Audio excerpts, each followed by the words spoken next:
I think you guys will need these today. Big Sil's National Football Show. Welcome to a national championship Monday night and the conclusion of the National Football League's regular season. A lot of storylines coming out of the weekend. Let's start with the Eagles versus the JV Giants. Pathetic, worst performance of the year. That was a joke that you went into the fourth quarter with your hurt quarterback. Your coaches, once again, showing the inability to close teams out. One of the worst coach games of the year, and one of the least effort games of the year. You were playing scrubs. Nothing positive came out of that game except this. Well, we won. Congratulations. You are not better than the Niners. You are not. It is not close. If Tyrod Taylor had played in that game, the Giants would have beat you. You're lucky the Giants put the white flag up before the game. Tyrod Taylor would have beat you. Some dude named Webb, I've never heard of. Half the team that the Giants put on the field, I've never heard of. They were throwing to people that they hated, Galladay, and then the rest of those stiffs. Unbelievable. And you're going to sit around and tell me you think that the Eagles are with great momentum going into the postseason. That was a trash effort and a horrifically coached football team. It's been a month of bad coaching, and it's on display. You can't close out the junior varsity Giants. That was disgusting. Honestly, man, that was a horrible effort. You cannot feel good about your football team going into the postseason. That's a shit-ass effort. You're supposed to be closing this thing out. You went, hey, so wait a minute. Let me get this right. And I know what some of you idiots are going to say. Sills, they didn't want to show anything. It was a vanilla offense. So you thought it was in the best interest to play a hurt quarterback who the coach came out and said he was really hurting 60 minutes of football. You thought that was the smart thing to do. Wow. How blinded are some of you? Here's some of the takeaways. It was a junior varsity football team you played. Nothing positive. Nothing positive. Except this. You won. Other than that, worst effort of the year, worst game of the year. You know, I promised you this on Friday. I thought you'd win this game 48-10. Remember what I said on Friday? Here's what I'm looking for. How you coach Jalen and how you coach the roster. The New York Giants made a game of it. Dude, if I'm the Giants, I'm very thrilled with my backups. That was a hell of an effort by those guys. I'll tell you this, if I'm the Giants, I feel better about my team than your team right now. It was embarrassing. Play calling was atrocious. Dude, they ran the ball for over 130 or 125 or 8 yards, whatever it was, with scrubs. With scrubs. They had scrubs in the game. Jalen Hurts sucked in that game. He was terrible. I mean, they played their starters until the fourth quarter. Jack Driscoll's terrible. You're fired. Step into my office. TJ Edwards, once again, struggling to cover backs and tight ends. I mean, you got to be kidding me. By the numbers. Take a look at this. 22-16 against scrubs. The scrub team scored 16 points on you. Holy shit. First downs, Eagles 23-18. This was a game. Total yards, 342 to 284 versus scrubs. Rushes, 135, So wait a minute. The New York Giants with a bunch of scrub offensive line and scrub offensive players ran the ball for 130 yards on you. You can't stop the run. It was a small Band-Aid, but the scab is showing again. They were more disciplined than the starters on the Eagles. 4 penalties for 30. You had 8 penalties for 66. You were not engaged to play this game, even though it was an important closeout game. What a shitty effort. What a shitty coach team that was. Jalen Hurts, 20 of 45, 229 and a pick. Awful performance. Boston Scott was playing with great energy. 9 carries, 54 yards. Gee, really? A.J. Brown, 4 catches, 95 yards, and Devontae 7 for 67. Where in the world is Miles Sanders? Where's Miles Sanders in this whole thing? Where's your Pro Bowl running back the last month? Holy cow. That was a terrible effort. Terrible effort. What'd you think? You were going to get cheerleading here on a shit effort versus JVs and backups? Boy, Brian Dable's a great coach. 10 times the coach that Sirianni's group is. That thing is training wheels. And I'm going to say this to you. I'm going to throw this at you here. You tell me. Here's the first topic. Biggest weakness going into the postseason. Offense, defense, special teams, or coaching. Who do you think is the biggest weakness going into the postseason for this football team? Who is the biggest weakness? Biggest 14-3, you'll get killed by the Niners. You will be killed by them. 14-3. You're the worst 3-loss team in the league. Not a problem to say that. Niners are better, Chiefs are better, Bills are better. Probably Bengals are better. Easily. Teams I mentioned are playing all better ball. They got momentum. Bengals have momentum. Bills have momentum. Chiefs have momentum. 49ers have won 10 straight. And the Eagles, well, they're just limping into the postseason. You guys look at it, gas and uninspired. That was an uninspired effort in a critical game. And you had to play your starters again versus stiffs. The Giants were looking for guys on the practice squad to play. Your coaches are inexperienced. Look, let me go here again. When healthy, the Philadelphia Eagles are right there as the best team in the league, and you can make that comment, and I'm comfortable with that. I said that at the beginning of the season, that you'll have the deepest roster in the league, and it's played itself out that way. And with career performances by many of the Eagle guys this year, it's turned out to be potentially the best roster in the league. But without some of your players and your quarterback hurt and the inexperience of your coaching staff, I'll tell you something else. Your coaching staff has been exposed the last month. It's not the players. This is not on the players. Here's another statement for you. I watched a guy in Jacksonville on Saturday night coach his ass off. I watched the coaching staff in Jacksonville win a division title. I watched the coach turn a quarterback's life around and a franchise's future.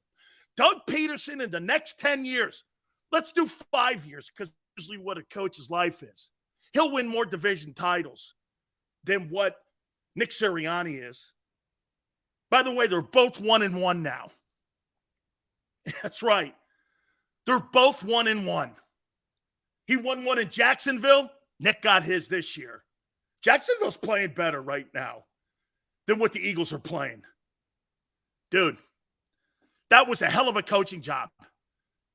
And it was on display, the patience they had. And you're going, get this, Doug wasn't just coaching against some shitball coach. He was coaching against the reigning NFL Coach of the Year in Mike Vrabel. That is a hell of a franchise. And Doug coached his pants off. That's how you close a team out. That's how you win a division title. Bro, Doug Peterson was fired by Howie Roseman. And if the Eagles don't win the Super Bowl, this goes back to that poor decision by the owner and also by the general manager. Got Jags beating Chiefs in an upset. Malcolm, that could easily happen. They're playing great ball, and so is Lawrence. If the Eagles don't win the Super Bowl, it'll be because they have an inexperienced coaching staff and they fired a guy who could be the coach of the year. I said that on Friday to you. And it's playing itself out. What a job by Doug. What a job by Doug. Unbelievable. Tremendous. And you know what you sit here doing? To me, I am convinced 100% the majority of those statistics on that side of the football for the Eagles, I think they're fool's gold. How many times do we watch quarterbacks, nobody quarterbacks, with high completion percentages or guys who walk off the freaking street and complete passes against that weak-ass zone coverage? What's the guy Webb's name? What's the guy Webb's first name? Could someone help me? What's Webb's first? This guy hadn't thrown a pass in 7 years in the NFL. 7 years. And he was completing passes against the so-called best corners in the game. Really? Really? Davis Webb. You're kidding me. Who's Davis Webb? Do you know what Ken Dorsey told me? Ken Dorsey told me they made a pitch to this kid Webb to be the quarterback coach for the Bills. This guy's a school teacher. A school teacher made it a game against the vaunted Eagles. A school teacher. Embarrassing. That's an embarrassing effort. You're not ready to play the playoffs. And you got 1 week instead of 2 weeks because you had to play your guys. Dude, this has got one and done written all over it. It's got one and done written all over it. All over it. Jalen sucked. It's the first game that I've said that Jalen has sucked all year and since last year. He sucked. Overthrows, underthrows, taking off, covering, shitty play calling again. It was terrible. The only guy that looked halfway deep, oh, there were two guys. Yeah, because you know what? They're getting pass happy with those great wideouts. And they're trying to win games from the perimeter. And they're not a perimeter team. But we got 2,000-yard receiver, Sills. Yeah, okay. How you playing the last month? Good or bad? Watch this. Let's match it up. You think you're playing better than the Bengals? No. You think you're playing better than the Chiefs? No. Do you think you're playing better than the Niners? Hell no. You're not playing better ball against any of them teams. Hey, and just to keep it fair, the Dallas Cowboys are a one-and-done team. Dak Prescott is terrible. Dak is terrible. Terrible. He kills that team's chances of winning. Honestly, he kills that team's chances of winning. If I'm Jerry Jones, I move off of him and Mike McCarthy in the offseason. But then again, Mike McCarthy, what will it matter? What will it matter? Wow. That's how you win the regular season? And some of you are going, well, Sills, we got the win. We got home field. Won't matter. Won't matter. Won't matter playing like – you are not going anywhere playing like that. You are not. You are not – I'll tell you this. Compared to that 2017 team versus the 2022 team, who's in better shape going into the postseason? Who do you think was in better shape? The 17 Eagles or the 2022 Eagles? Who's in better shape, you think? I mean, Better physical shape to go into the postseason. Who do you think's in better shape? Shit, 17. You know why?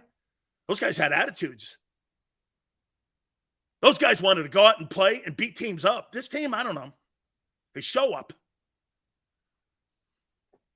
22 is not better than 2017.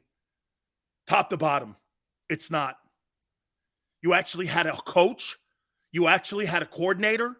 You actually had an offensive play caller. And you actually had a football team that was hungry. And they still weathered injuries. No way could this 22 team beat the 2017 team. Never in a million years.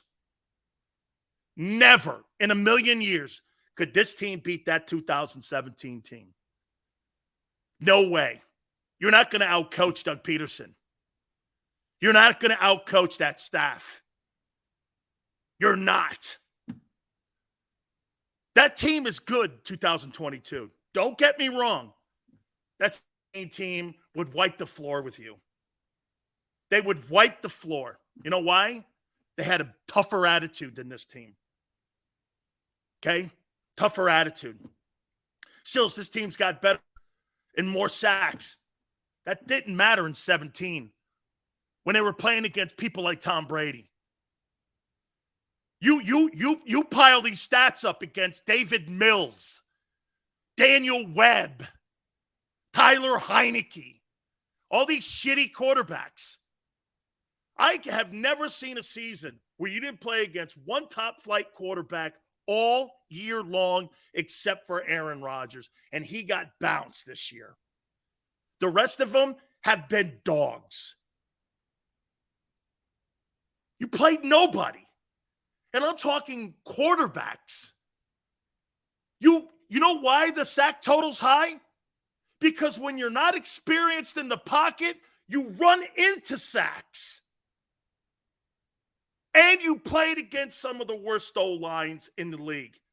That team and that defense is nowhere near the Niners defense. Nowhere near the Niner defense. They've got the best defensive player in the league. They've got the best linebacker in the league. They've got one of the top 3 DBs in the league. You got a lot of soul searching to do. Can the Eagles turn it around? What would make you think that? The coaching? Jalen? Get this. I feel good about Jalen turning it around. I don't feel good about those guys. Hurts was terrible. Terrible. Silsy's hurt. No shit. That's the point of this. That's the point. Their poise and patience on that coaching staff ought to be desired. They're not very good play callers. Shane Steichen is not a good play caller. He is not a good play caller. I pray that guy gets a job somewhere, and he's a Nathaniel Hackett. That guy has Nathaniel Hackett written all over it. He is not a good play caller. He's inexperienced on how to deal with players. His youth, this is Nathaniel Hackett all over. Please go somewhere. Bring Frank in. Please get some experience on that staff before it's too late. Please. Man, that was terrible. Let me think about the positives. You won. You got home field. Thank God. Thank God you played a JV team because you didn't surely show up. Give this team kudos, Dan, or go cover another team. No. I'll put it to you this way, 85. You don't like what I'm saying? Go find another show. I'm not going anywhere. And if you don't like to hear the truth, 85, that's the problem with some of you blinded Eagle fans. Why do you think I give a shit? Because I care. Worry when I don't cover your freaking team. Worry when I'm not. Because then you're irrelevant and you're the Jets. Or you're the Bears. Okay? The Eagles are close, 85. to being and doing something great. Don't let something stupid, like poor effort and poor coaching, get in the way.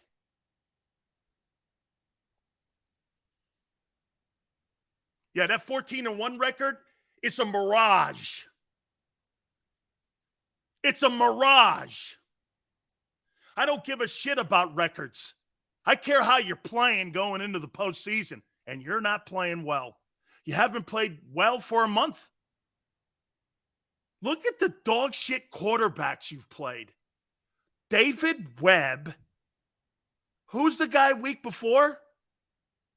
Who's the guy the week before? The Saints guy. Andy Dalton, Dak, and Fields, who couldn't hit the broadside of a barn throwing the ball. Those are the 4 dudes you've played? You better have 100 sacks. Holy shit. Terrible. Now the question is this. Can they turn it around? They haven't for a month. And what gets me about the press conference that the coach had, we got to do a better job of play calling, and Jalen was really hurting. So you once again didn't come up with a game plan for your injured quarterback, but because you were so panicked, you played these guys 60 minutes, all of them, the entire unit. How funny is that? Not funny, really. I'm saying that sarcastically. Don't you think Jason Kelce would have liked to have had a rest? Guys couldn't close out. The JV Giants.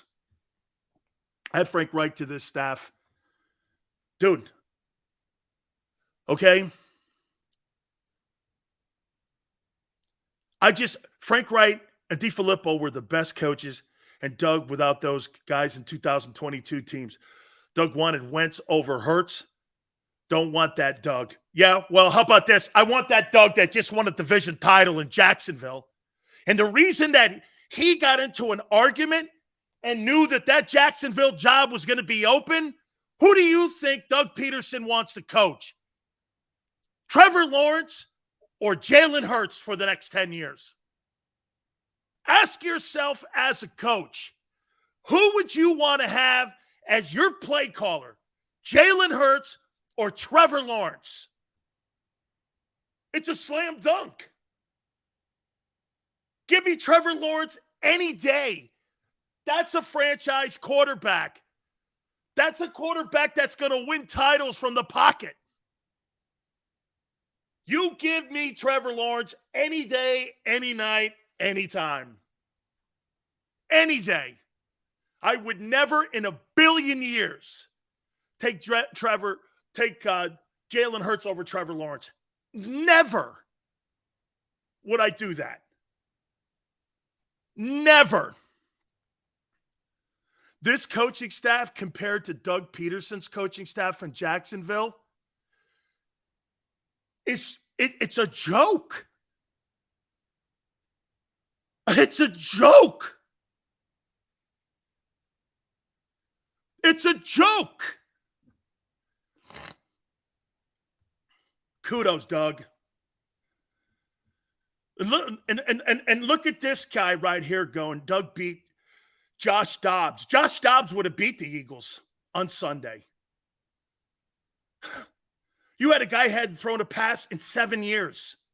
Almost come back and beat you. That's the way you play going into the playoffs? That's some momentum you got going there, dog. That's terrible. The worst game of the year. Watch this. That game you played against the Giants, and the most important game of the year. That was the most important game of the year. You played your worst game. Even the Dallas and the Washington game, even those games, even the Saints, that game was worse.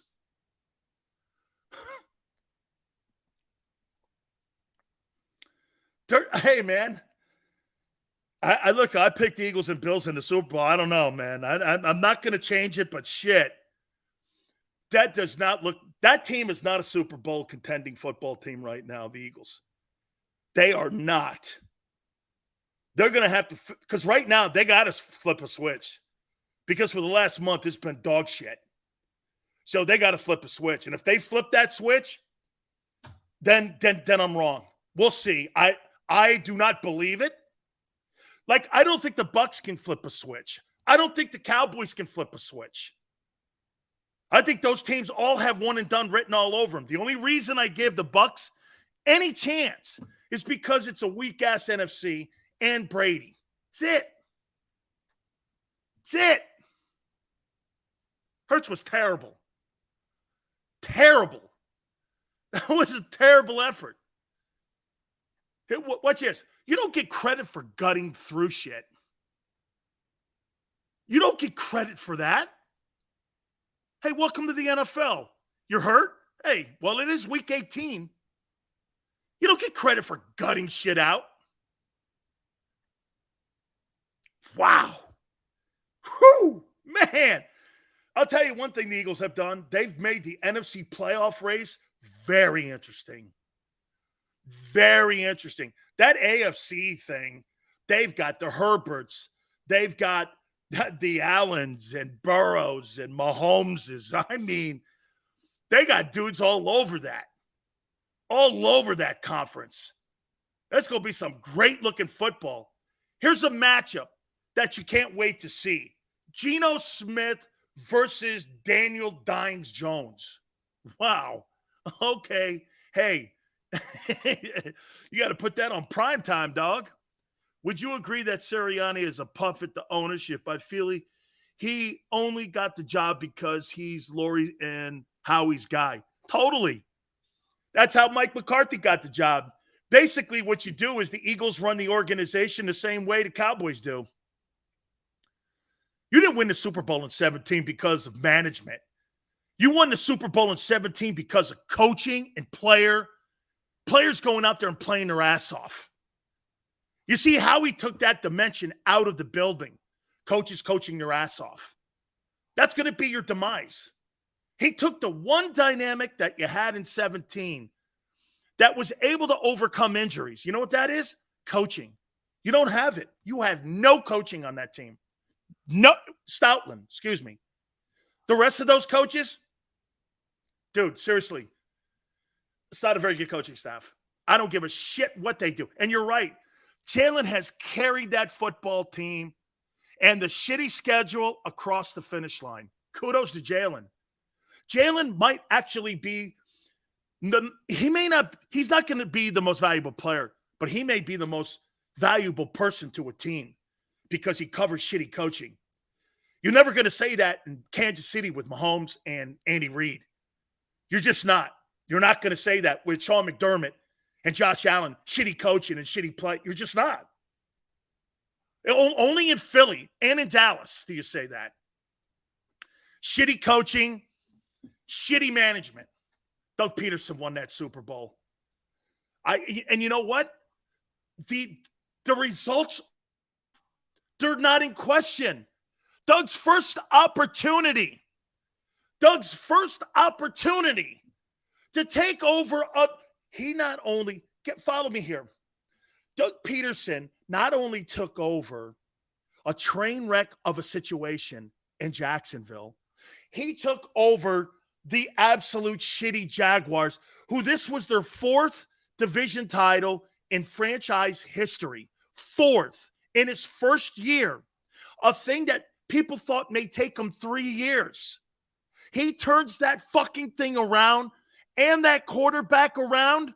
Dude, if you're in Philadelphia, you've got to be asked. Nobody will ever ask the question because the weak-ass media in Philly would never sit there and ask Howie Roseman this question. What's your take and what's your thoughts on Doug winning the division title in his first year and turning Trevor Lawrence around? You know what you should do? If the Eagles get bounced, that's my second question to him. You think if you didn't fire Doug, this team would have went further? Come on, man.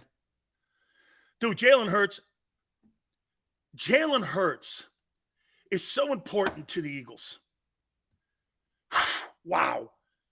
Dude, do you notice one thing in that football game, too, against the Giants when he couldn't run? They didn't want him to run.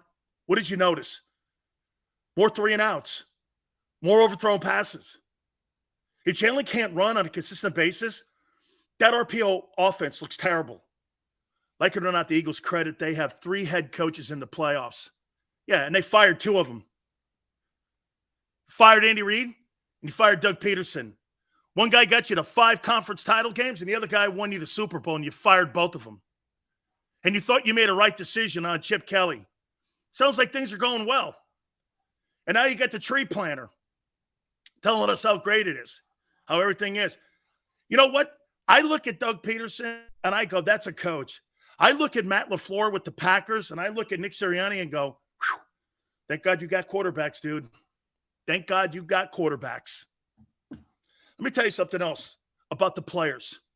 I give the players so much credit for playing. Listen, they didn't give great effort in the first half. They came out in the second half, and they were going to make sure that that game was not going to be something that they were going to lose.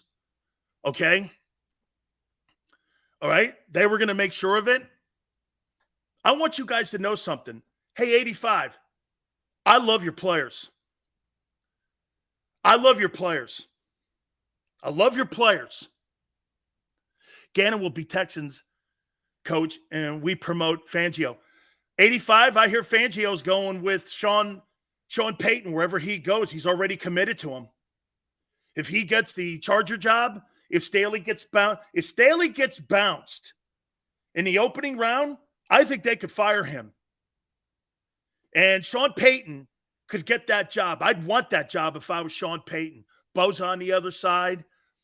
Then you got Justin Herbert, Mike Williams, Keenan Allen, Austin Eckler. You got a bunch of good-looking dudes on that team, man. I'd want that job. That job, to me, is probably the most coveted job that's out there that could potentially have a turnover in a coach. Who would want Indy? Who would want Carolina? Who would want Arizona? Look at the poor management. So wait a minute. In Arizona, they just fired Cliff Kingsbury today. And in the offseason, they gave the quarterback $46.1 million. They extended the GM, Keim, who stepped down today. And they gave the coach a 3-year contract. And now he's fired and all of them are out. How is that a job? Or how about the Texans? 4 coaches in 4 years. I don't know, man. Where are you going? Where are you going in Houston? The McNair family's a joke. Where are you going? Indianapolis is a joke. Where are you going with those jobs? You're not going anywhere. You know why? Shitty ownership. Hey, here's a guy here that should be considered for Coach of the Year. You ready for this? Ron Rivera should be Coach of the Year. Look at who he's working for. And they finished 8-1 in Washington. 8-1, and he used 3 quarterbacks. That's coaching. Ron's a great coach. He's just in an ass environment. Dude. Unbelievable, man. Ron, 8-1, and he beat the Eagles. Unbelievable. Defense played like shit, I agree. That's on Gannon. Jalen hasn't thrown a pass in over 2 weeks, but that wasn't his worst game. Oh, I thought it was. I thought he looked terrible.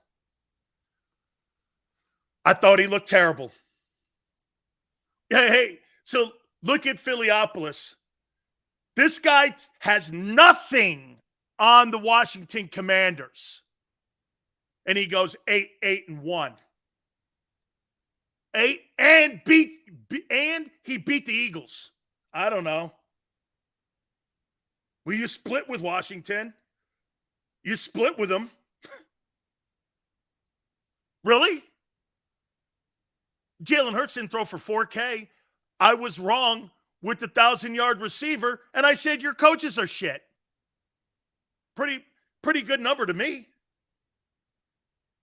Pretty good number to me. Yeah, okay. You're playing great ball.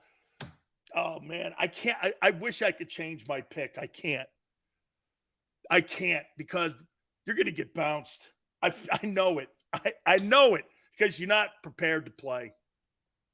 This team's going to get bounced. It's written all over it. Hey, by the way, real quick. I want to show you something. You know what this is called?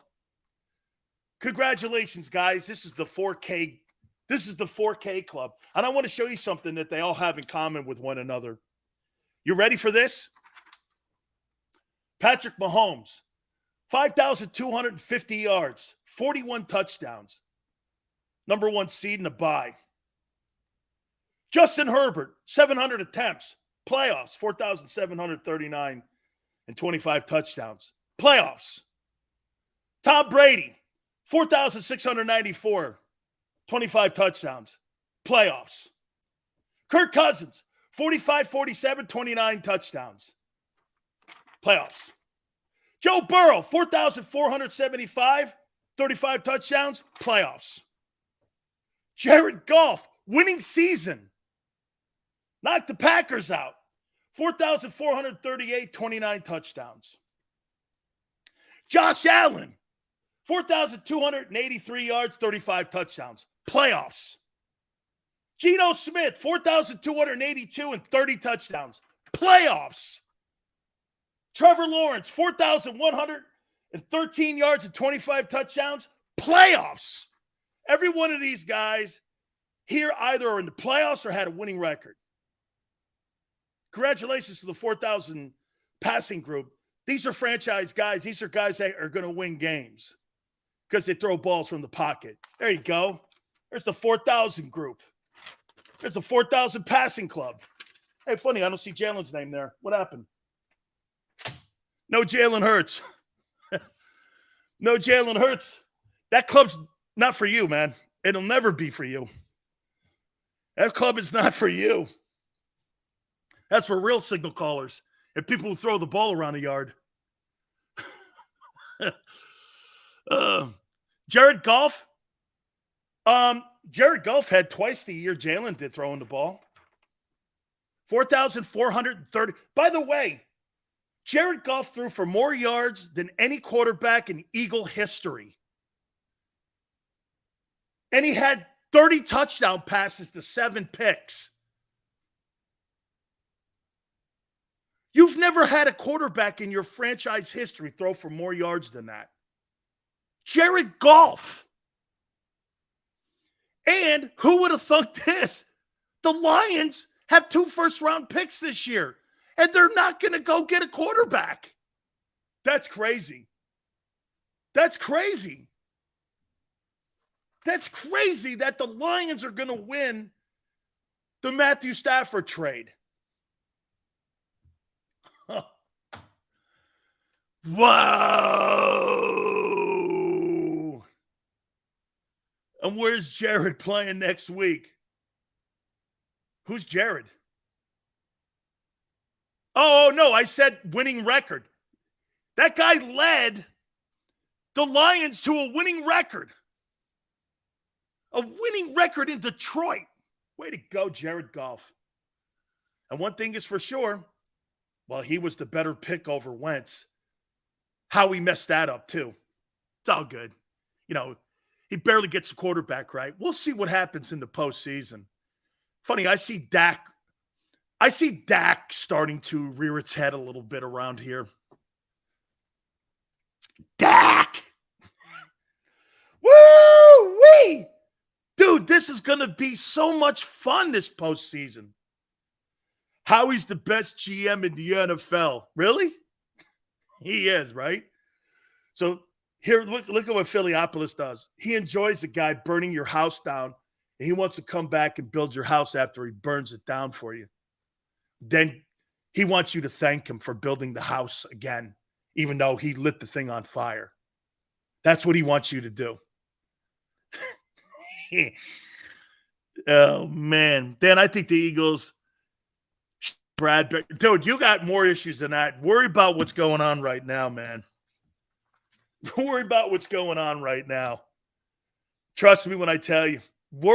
Hey, here's the playoff race. You need to worry what's going on right now. Okay? Here's the NFC playoff race, and I want you to listen. Go here with me. Eagles, Jalen Hurts. 49ers, Brock Purdy. Vikings, Kirk Cousins. Bucks, Brady. Okay? Cowboys, Dak. Giants, Dimes Jones. And I will say this about Geno Smith. He had a better passing season than Jalen Hurts did. Good for Geno.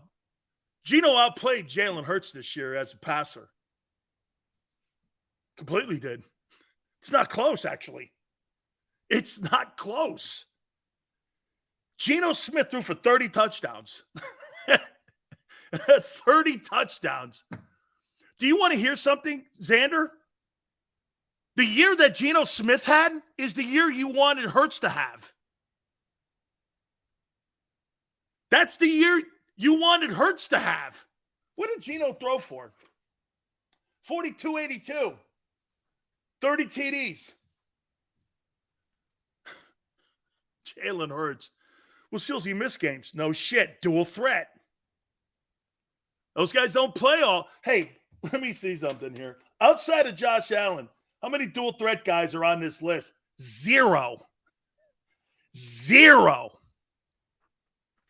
No dual threat guy on that. Dual threat. He can go nowhere with somebody like that. Geno's a better passer than Jalen. That's a fact. Played out this year. Or how about this? Let's take that back. He had a better year than Jalen did throwing the ball. Numbers tell it. Numbers tell it. His completion percentage, attempts, completions, yardage, touchdowns, everything. Everything passing-wise. Dual threat. This guy's delusional. Is just straight up a hater. About what? You playing poorly going into the playoffs? Aren't you aggravated? Thank God the only other guy that is in the same position as me is Angelo. Because Angelo was pissed off this morning. I texted him. I'm with him. I was like, that team is not ready to play. And he agreed. So wait a minute. Angelo Cataldi on WIP saying the same shit I am. We're the only two guys doing that. So we both must be haters. Are we both haters? Or is it just subject to me?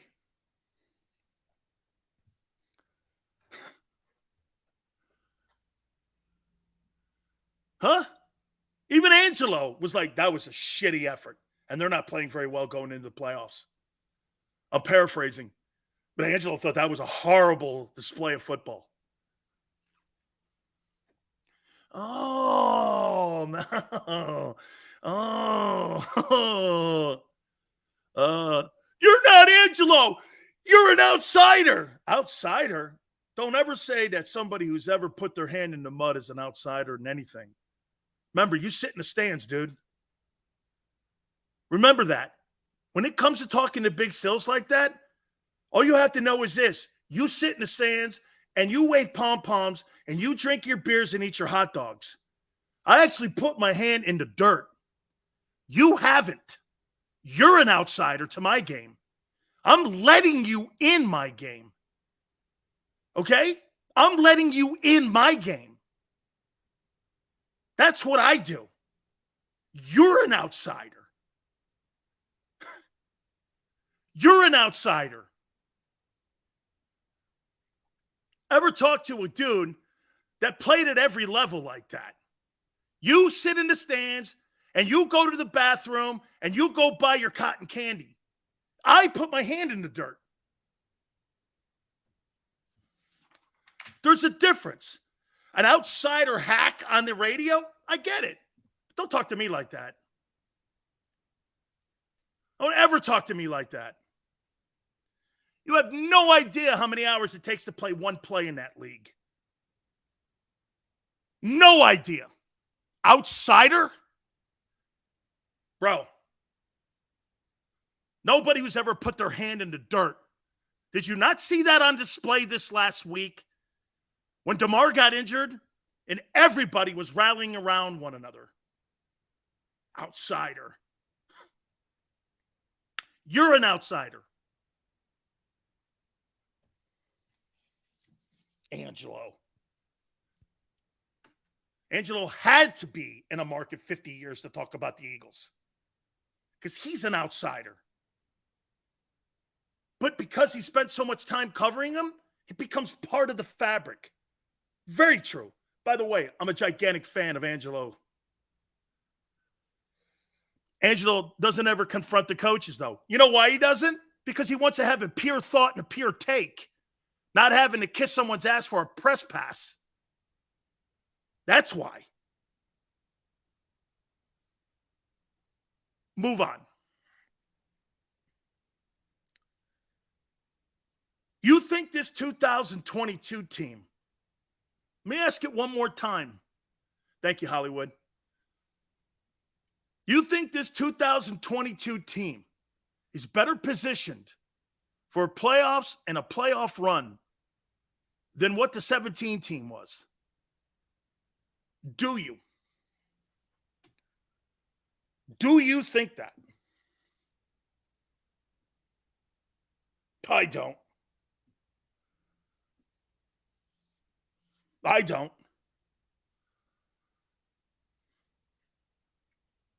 The 2017 team was not hot going into the playoffs, seriously.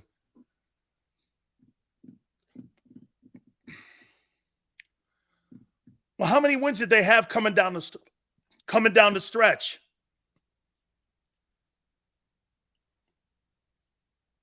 Not confident at all, says Trevor. Trevor, thanks for coming aboard, brother.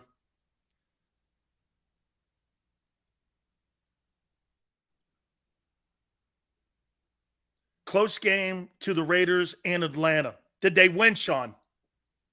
You lost games. Cowboys and Saints. In the last month, you're 2-2.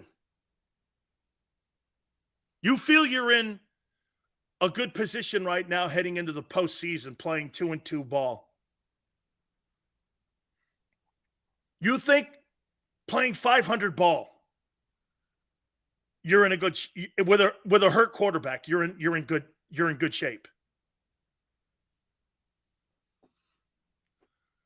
NFC's a cakewalk. Only San Francisco, says Joseph. Joseph, not playing the way you did against the Giants. Not playing the way you did against the dude. If Tyrod Taylor plays, it's an even more interesting game. Lost 2 without MVP Hurts. So what? That's part of dual threat. You don't have that excuse.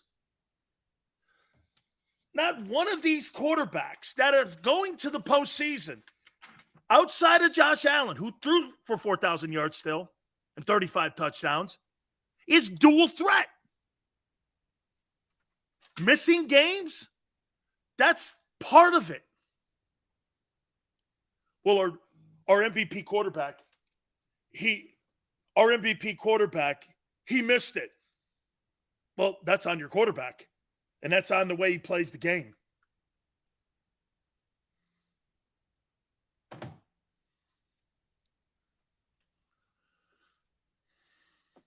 Who you got in the Super Bowl? Rashad, I got the Eagles still and the Bills.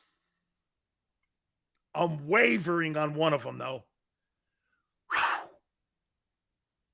Wavering on one of them. Jalen can outscore anyone in the postseason.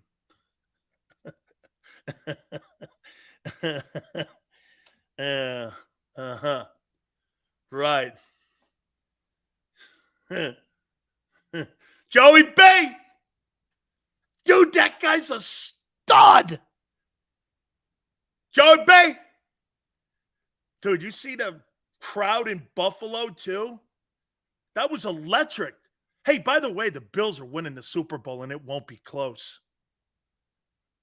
Dude, there's just a higher calling that's going on with that team. They're not going to be denied.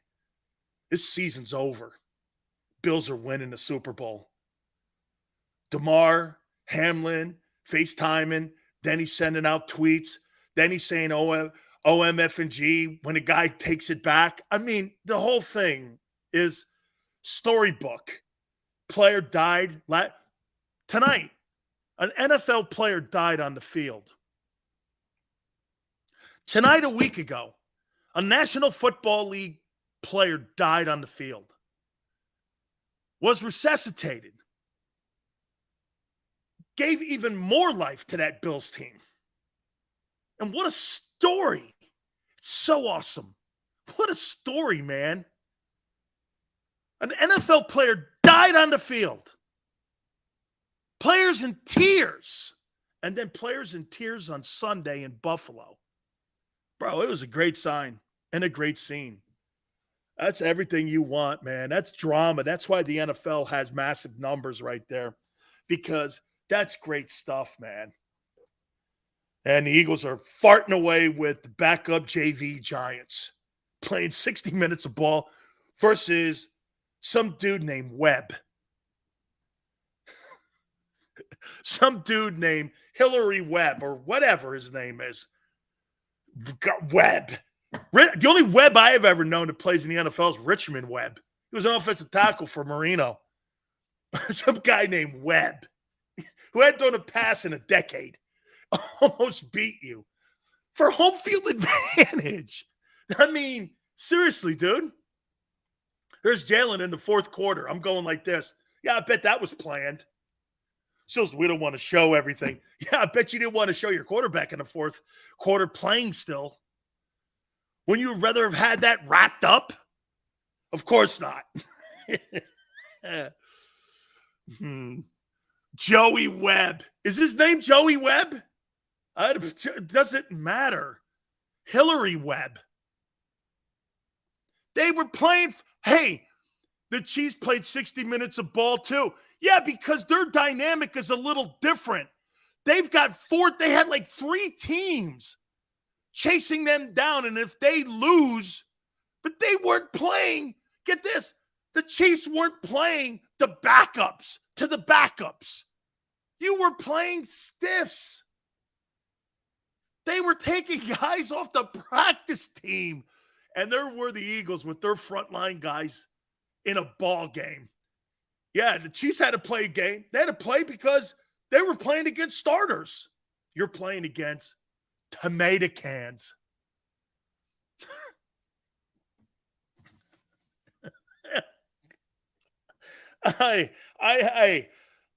One thing is evident. This is going to be either the greatest year in Eagle history or the biggest shitburger in the history of Philadelphia Eagle football. There's no gray area here. This is either going to be one or the other. This is all you want. This is the biggest shitburger, or this is going to be a moment right next to 17. Holy cow. Hey. Oh, my God. Oh, Jalen isn't 100%. They played half strength.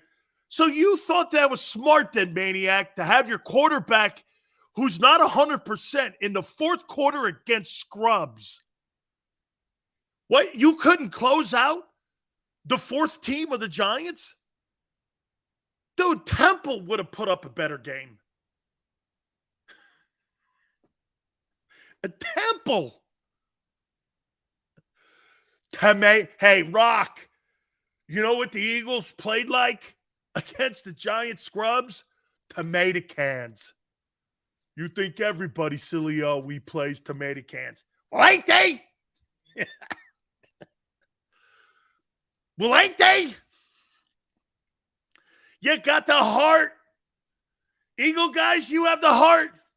But you just fight like a damn gorilla. Who'd you fight? Well, hey, you know who the quarterback of the Giants was? Xander. You guys knew who the quarterback of the Giants was on Sunday? Spider Rico. Spider Rico was the starting quarterback for the Giants.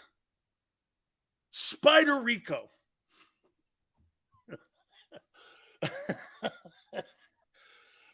Would you fight? I fought Spider Rico. Oh, Jesus Christ. The Eagles fought Spider Rico Sunday and almost got beat. Had you on the ropes. Had you on the ropes. Gary Cobb, 425, Xander. Please send it off to him. He just got back with me. He's been doing a lot of work, Giants and Eagle stuff he had to do for Fox 29. So, Gary Cobb at 425. Hey, Spider Rico. Good game against the Eagles, man. I'm very proud of you. You put up a hell of a fight. Mickey wants to see you upstairs. He put you on Skid Row. The Eagles are on Skid Row. Hey, Mick, I lost my locker. When you fight like that, you lose your locker. You put my stuff on Skid Row. You put my stuff on Skid Row. Mick needed the locker. We can go deep with a healthy defense. Dude, you can't go deep with shitty coaching. Okay? You can't go anywhere with bad coaching. Rams won the trade. They got a Super Bowl. Fair enough, Ron. And now they're doomed for the next, 2024. No first rounders for sorry-ass football. Hey, that's kind of like you guys. You guys got your Super Bowl, and then you played shit ball for a couple of years. Now you're back, and he'll rip the team apart in the offseason because 14 free agents. He'll tear it down again, and you guys will suck next year because you're scheduled. And do you know who the Eagles are going to be next year? The Arizona Cardinals. Remember I said that. The Arizona Cardinals. That schedule looks good, man. Hold on here. Who's the non-conference games? Who's the non-conference games? Hold on here. I got it here. Who the non-conference? I had it written down here. I think you play the Bucks, right? You play the Chiefs. You play the Bills. Oh, here we go. Oh, yeah. Oh, man. Get out of here. You're not playing all them teams. I don't believe it. I don't believe it. Yep. Holy cow. Oh, yeah, this will be a whole different ballpark next year. Whole different ballpark. Oh, this thing's got Big Sil's success all over it. Hater. I don't hate anything. 10-7 next year. Probably. 9-8 next year? Maybe. Well, depends who the quarterback in Tampa is. It's not going to be Brady. Whew. Man. Eagles by the numbers. The draft order. By the way, Eagles are in good shape here for this. Gary Cobb also in hour number 2 here. Holy cow. And week 18 of the NFL. We have a ton of stuff here. Okay? Sills, please take one of the Oxy Howies prescribed. Dude, the Oxy Howies, man. You know, those get passed out at the link, so all Lake Eagle fans can take them. You know what I mean? Because the great job that he's done. Dude, the last month, the Eagles are 2-2. Yeah, great. I don't know. Is that momentum or not? Is that 15-2 next year? Never happened. Ever. Yeah. Holy cow, man. This thing's got one and done all over it, man. I hate to say that to you guys. This thing's got one and done. Patrick Mahomes, 14-3. Who's the better player? Who had a better year? Patrick Mahomes or Jalen? Well, Jalen missed some games. Dual threat. How's that on Mahomes? How is that on Mahomes? Dual threat. Oh, man, this is too much here, man. Unbelievable. Seals, the only way I see the Eagles getting better next season is the Chiefs are superior to Philly's offense. Mahomes is special talent. Seals, you got to dye your hair green if we win the Super Bowl. Carlos, we'll do something. Maybe a golden thong. Why are you so upset? Because you played like shit. Is that easy enough of an answer for you? Is that okay? Because you played like shit again. Is that right? Right?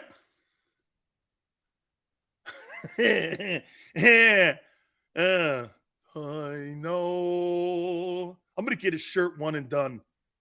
That was Big Sills in college. One and done, baby. Big Sills goes for the money. I'm a one and doneer, baby. Big Sills had another year eligibility. No, I'm out, man. I'm all about making the rock. How you done? Gary Cobb, 425. We'll talk to our friend from Fox 29, get his take on how the momentum is on the side of the Eagles. Plus, we will look at the Eagles by the numbers for 2022 season. We'll do that next. Please hit the like button. Keep it here on the National Football Show. When it comes to the fight against insurance companies, large corporations, and the healthcare industry, injured victims are always the underdog. But that doesn't worry us. At Messa & Associates, we're an injury law firm from Philadelphia, and we come to fight. Our clients know that they've got representation with a chip on its shoulder, and it's the same chip that makes Philly the toughest city in the country. Call 215-568-3500 or visit us online at messalaw.com. Messa & Associates, the toughest injury firm in Philadelphia. Go for the beers, go for the cheers, go for the hit and the hits, go for the scene, go for the screens, go for the gallery, go for the win, go to Ocean.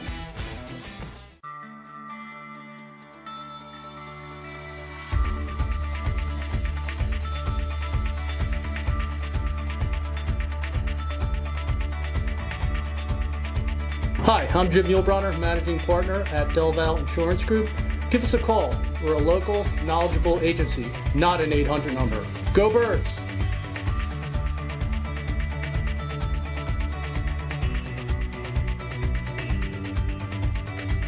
Number 1, Jeff D'Ambrosio. Destination Downingtown is rolling back prices for a December to remember. For a limited time, you can own, not lease, brand new 2023 Jeep Wranglers for only $30,995 or $339 per month. New Rams starting at only $30,995 or new Ram 1500 Bighorn Crew Cabs $189 per month. Zero down can deliver. Get the price you want, the selection you need, and the VIP treatment you deserve. Jeff D'Ambrosio, Destination Downingtown, Big Finish Sales Event.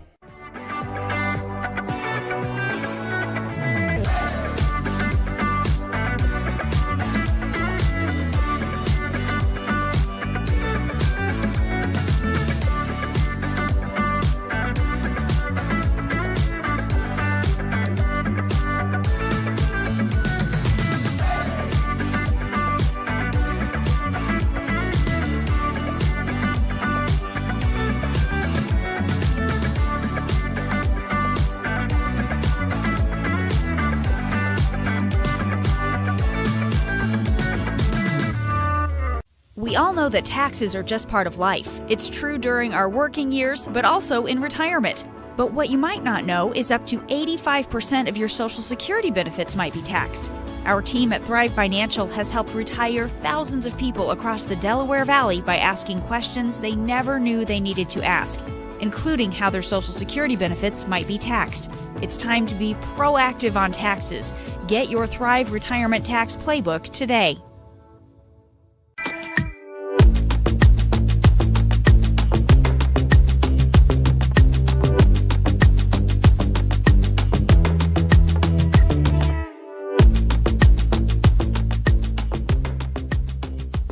Game show with Seth Joyner. I knew that they had a running game. Derek Gunn. He has put in the effort. Devin Caney. Had we not won the Super Bowl, what would we be saying? And Mike Missinelli. Well, you know who Philly is. Post game, now streaming on the 6ABC family of apps.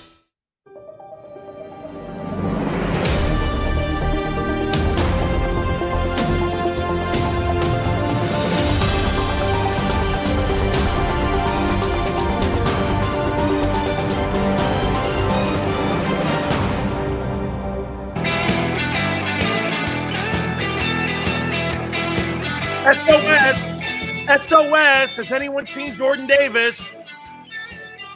SOS. Talk about a milk carton guy. Where's he been? I mean, where's Jordan Davis been? Is he still playing? Is he active?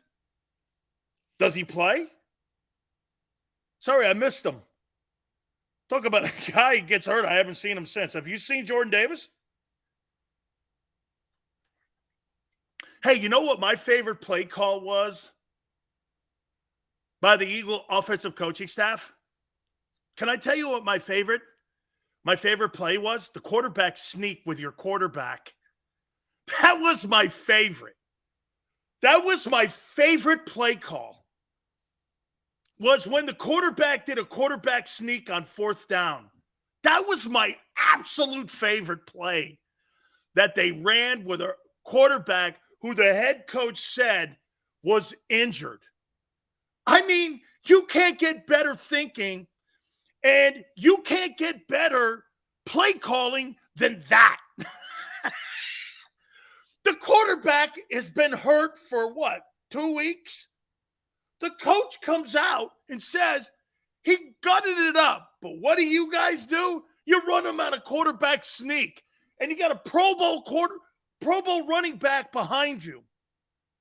Put that into your little grinder and try to rationalize that thing out.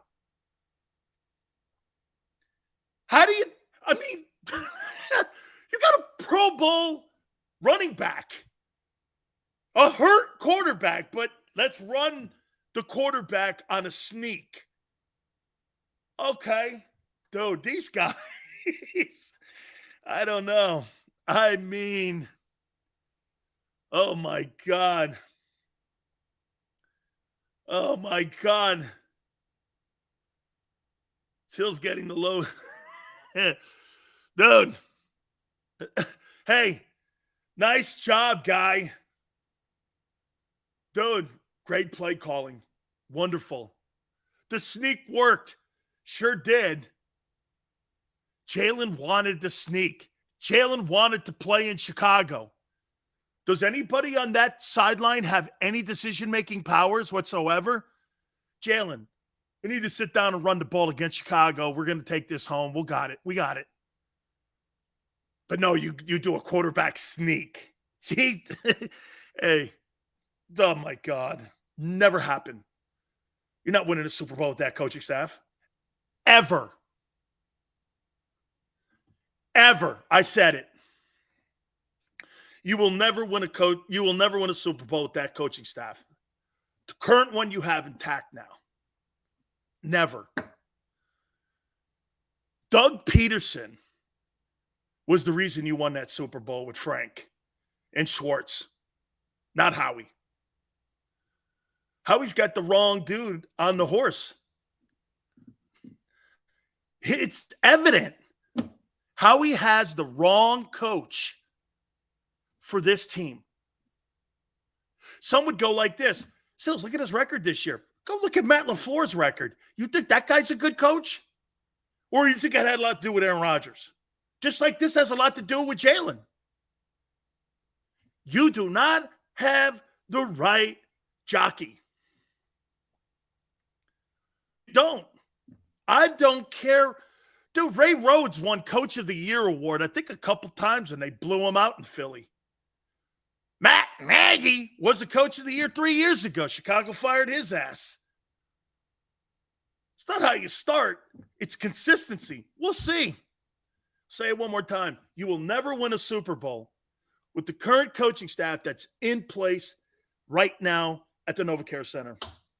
Never will you win. And some will go, yes, we will. You couldn't win with Andy. You won with Doug. And look what Doug's doing in Jacksonville. Oh, you think this staff is more talented than Andy Reid's staff? That was in Philly? Come on, man. Come on. Or do you think there's more meddling from the front office to this general manager that you love? He's good at the business end of it. He's bad at the football end of it. Get out of, you know why he's bad? Get out of the way. Let the coaches do their job. And part of that is protecting their player. That's part of it. That's part of it. Sirianni and that coaching staff, Jonathan Gannon against all the shittiest quarterbacks on the planet this year. Great stats. How come every time when a big-time guy or a quarterback who knows what he's doing throws for immense and amazing completion percentages and huge numbers? Why? And if you have the best corners in the game, and if you have the best slot corners, why do you surrender man coverage? Did you ever ask yourself that? Did you ever ask, we have the best corners. Well, then how come every quarterback who knows what to do on a football field, how come those guys throw for some of the biggest numbers in their careers? And they have career days. Seriously, it was like career achievement day for Dak. Dude, Dak is having such a bad year. Not against you. Guy was 77% and had a pick six in the game.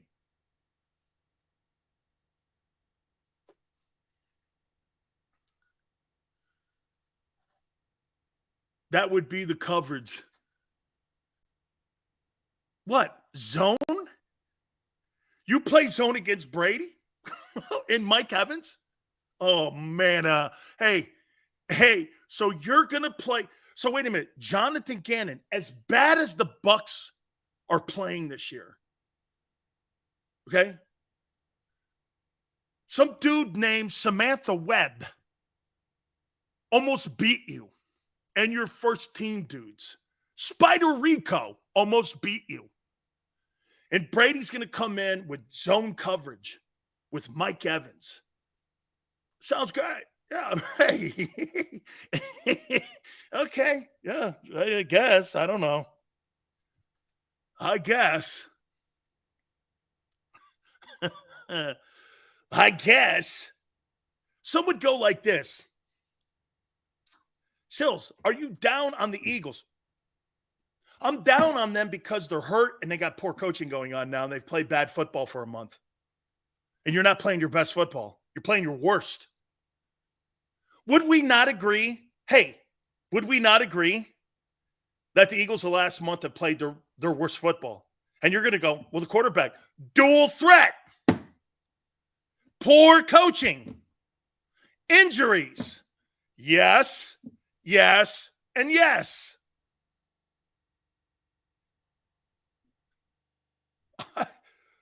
I'm not making this up. Not making it up. Dude, that team the Eagles in September, October, November, dude, that was on, and that thing was humming. That thing was humming. Now it's sputtering. Niners will wax the floor with you. With a dude that now Joe Montana is comparing to, Steve Young's comparing Brock Purdy to Joe Montana now. Brock Purdy could be the next Brady. That's what Steve Young is thinking. Montana loves him too. Kyle Shanahan, they've got 2.5 quarterbacks in San Francisco. You've got Maverick backing up Jalen Hurts. You got Maverick and Goose, Ian Book. You got Maverick and that's a great one. Hakeem goes, what's your solution? The bye. Hakeem, the best thing that came out of yesterday's game with Philly versus the Giants was that you did get the bye. Other than that, the game sucked, the play calling sucked, the effort sucked, everything. And because of the work you did early in the year, you were able to coast home, and you did coast home. You had 3 games to close it out. It took you to the 59th minute of the final game of the year to close it up. Shit, the Jags clinched their division before you did. Do you understand that the Eagles were the last team to win their division on Sunday? And yet, 14-3? Oh, man. Funny how that worked out.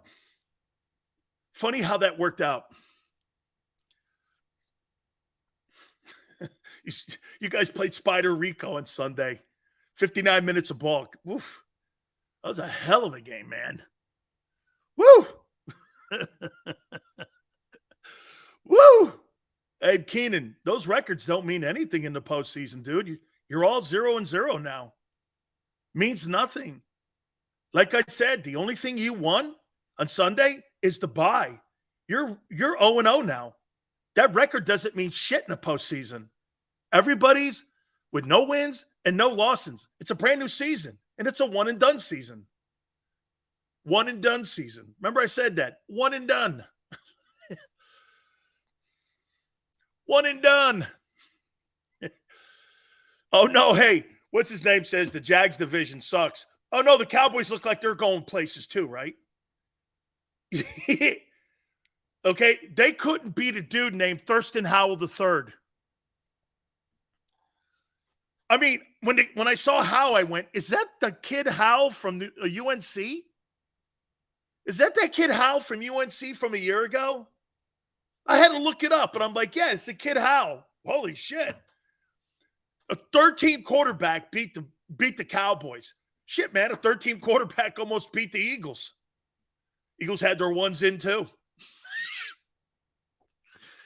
Oh, man. Spider Rico almost beat the Eagles Sunday.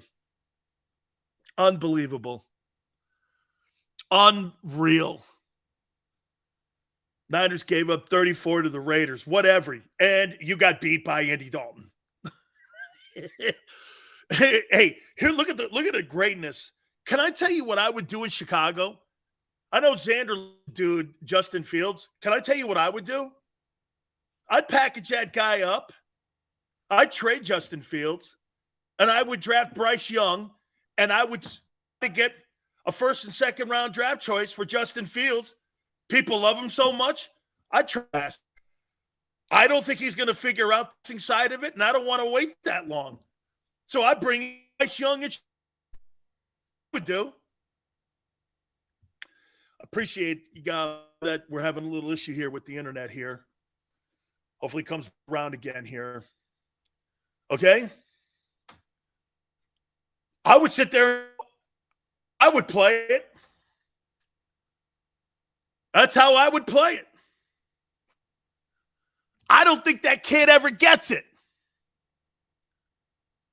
I don't. Hopefully we're able to have the internet come back around again. I apologize here for the internet here. Don't forget, Gary Cobb's going to join us here in a second. So, hey. Okay? All I'm saying to you is the quarterback position is the most important position to get right in your franchise. You better get it right. You better get it right. Chicago, Dual threat.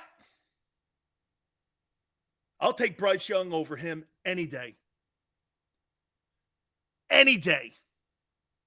Bryce Young versus Justin Fields. I'll take Bryce Young because he's going to win more games from the pocket for me.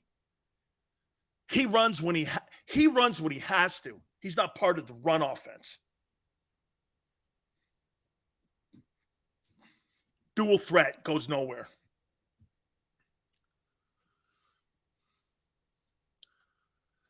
Would you trade dual threat? Nah, man, because you guys love Jalen. Xander and all you guys, man. Was he part of the 4,000 passing club this year? Let me see. Oh, Big Sales was right about that. I don't see Jalen Hurts' name on the – look at the 4,000 passing club. Look at those 9 guys. Here's the 4,000 passer club. Jalen's not on it, unfortunately. Holmes, Herbert, Brady, Cousins, Burrow, Goff, Allen, Geno, Lawrence. All these guys are playoff guys or a winning record. Isn't that something? All of them, their teams accomplished something, and they threw for $4,000. Man, wow. He's 4,000 K. Missed 3 games? So what, dude? Part of dual threat. There's no dual threat guy on here but the talented Josh Allen. And Allen is superior to Hurts. Superior. What did he throw? 35 touchdowns and 42-83. That guy's a weapon. He's a weapon. And they hosed him and jobbed him out of the home field advantage, where he would have had that. He had just as many losses as you did this year, the Bills. Think about that for a minute. I know how you guys like to talk about his turnovers. Josh Allen had 14 turnovers and 35 touchdowns. And he still had one of the top records in the NFL. And if it would have played out right, probably would have had home field advantage. If that guy has 7 less picks, they're probably undefeated.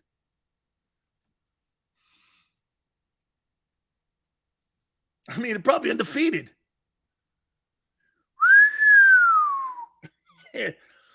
Allen's a weapon. Jalen, he'll get there. Still, stats over wins? No.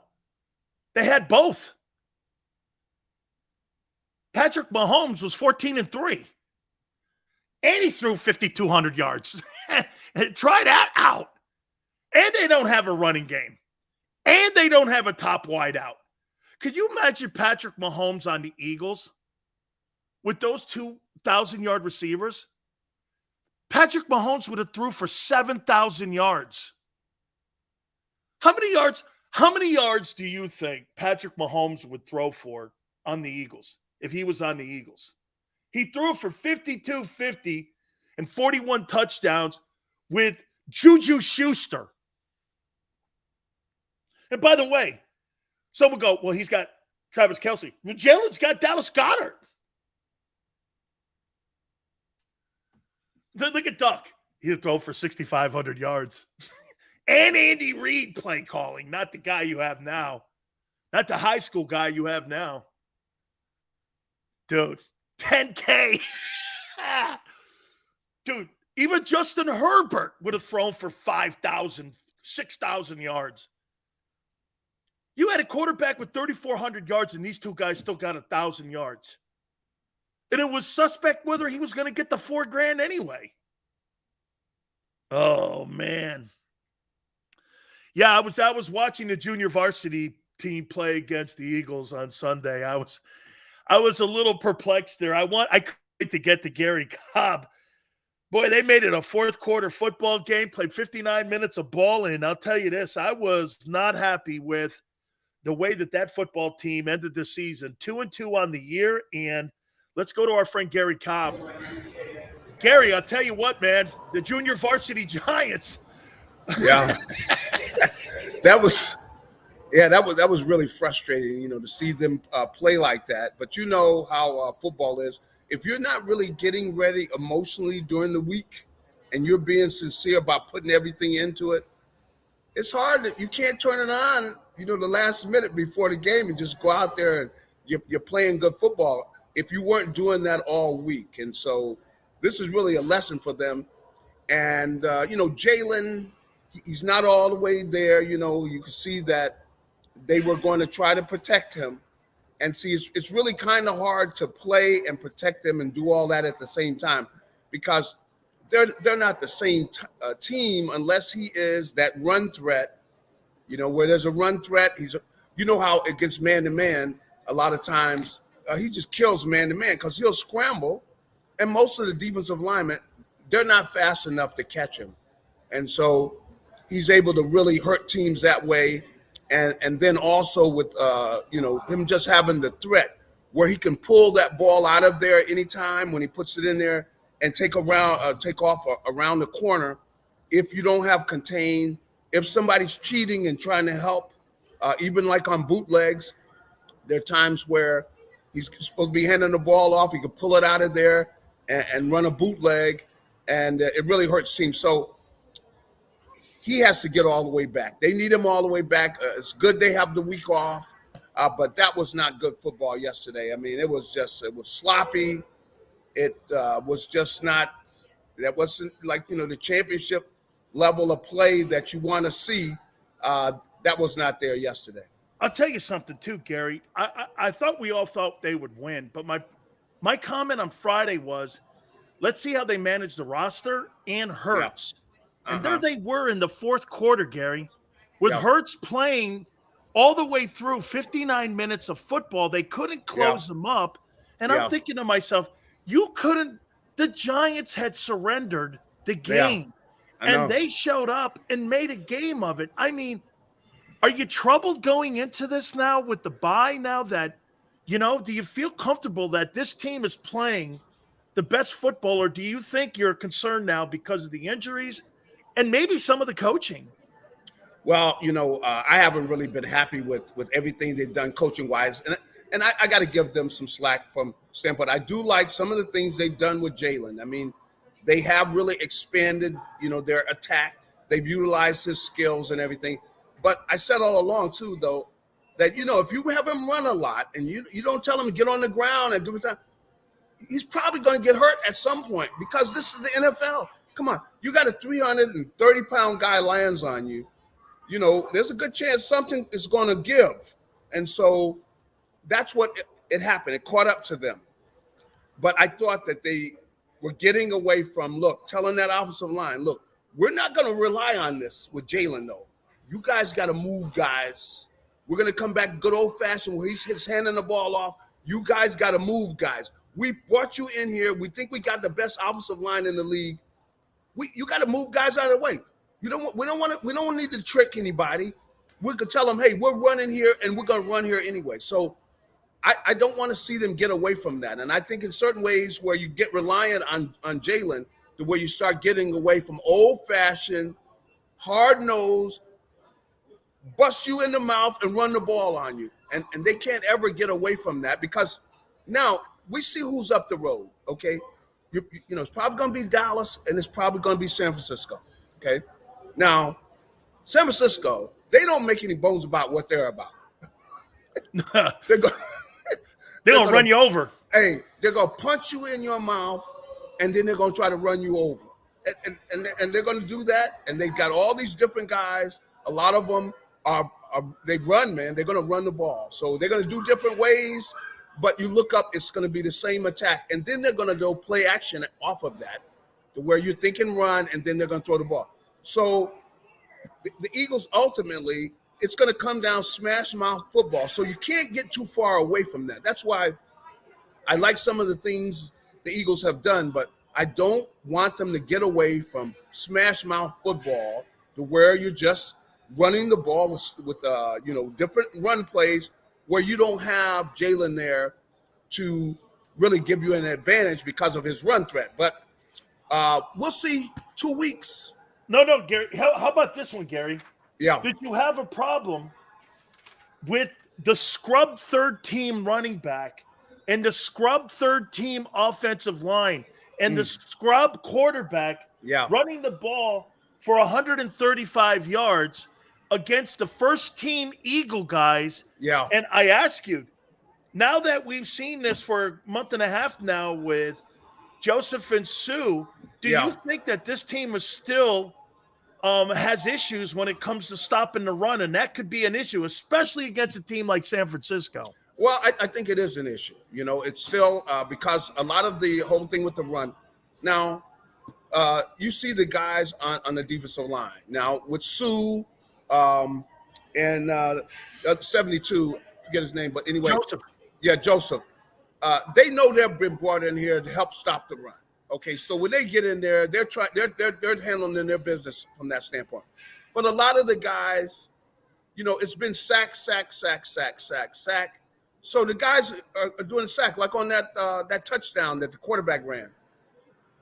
The tackles were lined out outside over the other team's offensive tackles. There was a gaping hole in the middle because they want to get upfield to try to get another sack rather than playing sound football. Come on, man.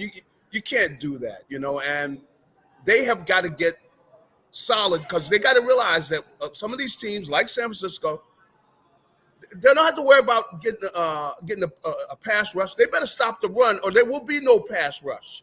So they've got to just get more fundamentally sound where, look, we got to stop the run. We want to win. And really, everything starts over now. It's a whole new season because everything is one and done now. You know, nobody cares what your record was. If you can't win, you're going home. So they have got to get fundamentally sound. They got to tighten up their defense. Of course, with the job they do against the pass, they can't just sit in those soft zones. You know, you got to get off the field, and it's going to be a fight. But you know the way things are. Couple last questions for you. Vegas and Atlantic City have the Niners as the favorites now to win the NFC. Wow. Okay, so just to put that there. I mean, you know, I'm not shocked. You know, I'm not shocked. I'm not shocked either. Let me put this. Who do you think was in better shape heading into the postseason? The 2017 team or the 2022 team? What team do you think was better situated going into the postseason? You think this team has a better opportunity than what those guys did in 17, or were they more experienced? Give me your take on that. Well, you know, I guess the guys in 17, they went in and I don't think the people really believed in them. You know, they had a lot of veteran players though. You know, a lot of guys that have been through a lot of stuff. Chris Long and them dudes. Chris Long and those guys. I mean, you know, who been around the league a long time. They had a lot of experience going in. So they were a very smart team. But I don't think people were in awe of them because they didn't finish strong either because, you know, ultimately you had that injury. And then you got Foles is taking over. He didn't play well initially. And so they really kind of surprised people because I don't think, you know, not everybody was a believer. So as for comparing the two, I guess there's a lot of similarities because I don't think everybody believes now. After that performance yesterday, nobody's looking at the Eagles. A lot of really the last month, Kerry. When you think it's really been the last month, not just 4 quarters of football. You're right. You're right. But it's been more of a month, and I want to add on to that. Mm-hmm. You know, I watched coaching on Saturday night with Doug Peterson, and I got to tell you, man, he wins a division title, turns Trevor Lawrence around. Yeah, they clinch a division in his first season. Mm-hmm. To me, I'm going to make a statement, and you tell me if I'm nuts or I'm off base here. Yeah. If the Eagles do not win the Super Bowl, it was because they had the wrong jockeys running that football team because the jockey, at the end of the day, won a divorce. His first opportunity, he's coaching a team to a division title. The Jags, we're not talking about the Giants or we're not talking about the Bears or some franchise like San Francisco. We're talking about a team that's only won 4 division titles in its history, and now Doug's won 1. I mean, am I off base when I say that? Well, you know, that 17 team had better coaching. I mean, I could understand you making that argument. I think there's a legitimacy to it. I wouldn't want to, you know, I think, you know, you've got to realize Nick is in his first year. Now, they do have a very talented team. but everything's going to come down to a play here, a play there, and so I don't know that I do that. As long as the game they play against, let's say San Francisco, is a close game. That you could be a good team and you're going to play them in a close game, and you got to make a play here, a play there. I think that's probably what's going to end up happening as to who goes to the Super Bowl. It's probably going to be the Eagles and the Niners battling, and we know it's probably going to be a close game. Oh yeah. And it'll go down to the wire. So I could see where they could end up losing a close game, and still you look at it and you say that Nick has done a tremendous job. But if they go to and continue playing the way they have been playing, then you say that they fell apart at the end, and then you would give Doug the thumbs up to say that he had his team ready, because he ultimately took them all the way, and they got the title. So it's going to be tight. Last question for you here. Going into the postseason here, the loss of Lane Johnson has been what to this team? It just seems that, I don't want to say they've unraveled. Even more so with Jalen being out, obviously that's a major factor, but Lane's loss, the impact of him not being there has been what to you? Well, I think it's been substantial because a lot of times they look at that right side and they say, well, we don't even have to, they're not game planning for that side. They don't have to worry about when they're pass blocking. They don't worry about whoever's over there. They don't really care. We give him the lane, he'll take care of whoever's over there. Now they can't do that now. Now they got a game plan about that right side, and there have been times it's been shaky. And yesterday, you got to give credit for the fact that the blitzes really were unnerving, and they took the Eagles out of what they like to do, those blitzes. So somewhere or another, they're going to see some of the things they saw yesterday, because, the NFL's a copycat league. So there are going to be people coming after them. And hopefully, Lane can come back. I don't know that he can play, how well he can play with that abductor injury. But hopefully he can come back and stabilize that right side, because, they want to be able to, throw the ball comfortably with without having, Jalen running for his life. So this thing's going to be interesting, man. I don't know. I'm with you here. By the way, I see you're at a shop, and I just would like to tell you this, that I really miss the Morris Blackman, cut back in the day. I mean, that's right. I miss the old flat top. Gary. I mean, you rocked that thing for years, dude. Yeah, I'm trying to remember the name of that guy who. From Cameo. Yeah, the Cameo guy. Yeah, well, that's in the past. So. You rock that flat top, dog. That's it. Hey, I love you, Gary, man. Thank you so much for doing this. Hey, have a good man. one. I hope the boys have something. From Fox I hope they have something. What's that? I said I hope they have a strong finish. Me too. They're going to need it. Absolutely. Yeah. Thank you, Gary. That's Gary Cobb from Fox 29. Whew. Absolutely, man. Okay, let's get to – I see some of you guys' thoughts. Wait a minute. So there's a guy going 14 wins versus 9. What are you talking about with what Nick did? Yeah, okay. You're right. Nick's a better coach than Doug Peterson. If that is not any more evident this year that he's not. When your coaches can't figure it out, they run to their boy, Coach Roseman. I can't figure out how to stop the difference in the run game. I don't. Can you get me something? So they go to Baskin Robbins and find 2 dudes standing at the ice cream store. Hey, can you play the run? We'll add you to the team. Doug Peterson figures the Jag puzzle out. Hold on. Doug Peterson figures the ultimate Rubik's Cube out, known as the Jacksonville organization. He figures the Rubik's Cube out. Here's Nick and Shane and Jonathan Gannon. Left. It's left 3, top spin 2, roll it over, bottom 3, 2, and all 4 sides. Even an idiot like me knows that. Even an idiot like me, Doug can't. I mean, if I'm Doug Peterson, man, I must be sitting here going, oh, man, I'm not going to say it because I made a prediction, man. I can't. Not going back on my prediction. Wow. Boys, you fired a coach of the year. Justify that. Justify it. And you're going to go, well, they're 14-3. So you think the job that Nick did this year is better than the job that Doug did in Jacksonville? Really? You have the best of everything, and really.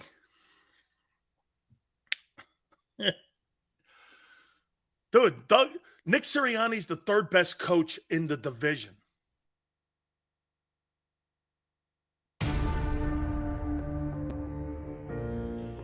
When it comes to the fight against insurance companies, large corporations, and the healthcare industry, injured victims are always the underdog. But that doesn't worry us. At Messon Associates, we're an injury law firm from Philadelphia, and we come to fight. Our clients know that they've got representation with a chip on its shoulder, and it's the same chip that makes Philly the toughest city in the country. Call 215-568-3500 or visit us online at messalaw.com. Messon Associates, the toughest injury firm in Philadelphia. Go for the beers, go for the cheers, go for the hit and the hits. Go for the scene, go for the screens, go for the gallery, go for the win. Go to Ocean.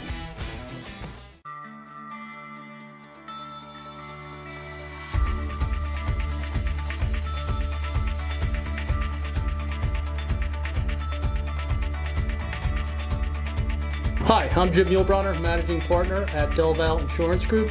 Give us a call. We're a local, knowledgeable agency, not an 800 number. Go Birds!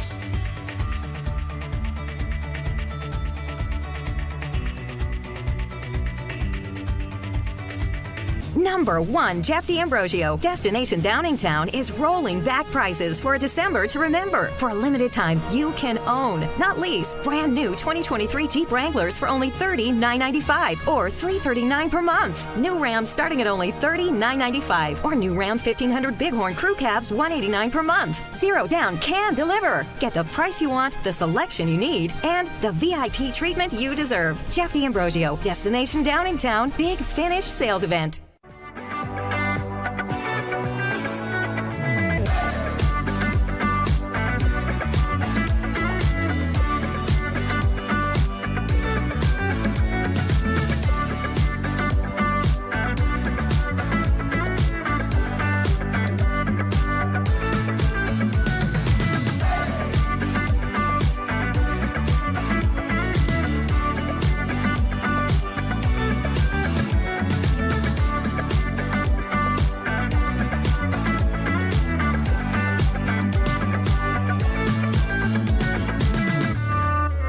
We all know that taxes are just part of life. It's true during our working years, but also in retirement. But what you might not know is up to 85% of your Social Security benefits might be taxed. Our team at Thrive Financial has helped retire thousands of people across the Delaware Valley by asking questions they never knew they needed to ask, including how their Social Security benefits might be taxed. It's time to be proactive on taxes. Get your Thrive Retirement Tax Playbook today.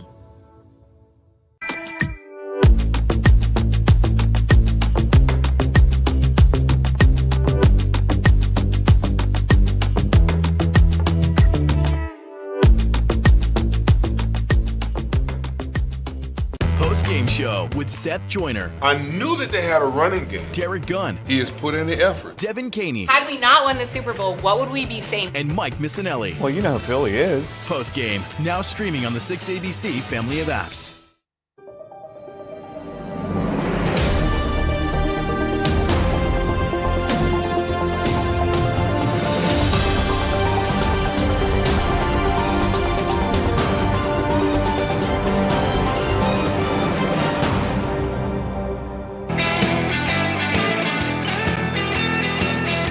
Big skills. Believe in hard outs. How you doing? Unlike the Eagles, they don't like to finish strong. I do. Hit the like button. By the way, real quick, if I'm the Miami Dolphins, I'm playing Tua. I don't care. I got to win a game. I'm playing Tua. We'll still see him concussion protocol. I don't care. Play his ass. If he's cleared to play him. Because you're moving off him anyway. You have no chance of going anywhere doing anything with any of those other guys. Or you just want to wave the white flag. There's only two options. Either play Tua or wave the white flag. That's it. Real quick before I get to the Eagles by the numbers. Some really good years that you guys have had here and some really good kudos we want to throw to people here. Mike Tomlin's my favorite coach in the NFL. Mike Tomlin completely turned that Steeler team around, had nothing to play for. The chances of those guys making the postseason, but you know what Mike did? He never stopped coaching. He never stopped motivating. He never stopped believing. And he took a rookie quarterback and had that guy carry him all the way through to a winning season. That must be unbelievable to say that I've never had a losing season in the history of my coaching tenure at Pittsburgh. That's why they've had only 3 coaches in 50-plus years in Pittsburgh. They have poison patience. They don't fire Doug Peterson. They don't fire him. 3 coaches in Pittsburgh since 1969, when Nixon was in the White House. Chuck Noll, Bill Cowher, and Mike Tomlin. 3. It's Neil Armstrong put his foot on the moon. More popes, more presidents. I mean, it's incredible. It's the greatest example of what a front office in pro sports. It's in Pittsburgh. Poise and patience. Unlike Houston, who's working on their 4th coach in 4 years. That's crazy. And Pittsburgh's had 3 since 1969. That's insane. That's insane. Dude, not only do they not get it right in Pittsburgh, but they let it work. Very seldom do you see free agency in Pittsburgh. They develop draft choices. It's hey, the kid from Georgia, that kid Pickens, I don't know what it is in Pittsburgh, but they can find wide receivers. I don't know how they do it. But every year they find wideouts. 4th, 5th, 6th, 7th round. It's incredible. Incredible how good they are. Incredible. Please, Jonathan Gannon, get the Houston Texans job. Because then we'll be calling him Jonathan Hackett. Jonathan Hackett. Some kudos to some Eagle guys. TJ Edwards, 159 tackles. For a guy that wasn't named to the Pro Bowl, he had 2 sacks too. He really had a good year.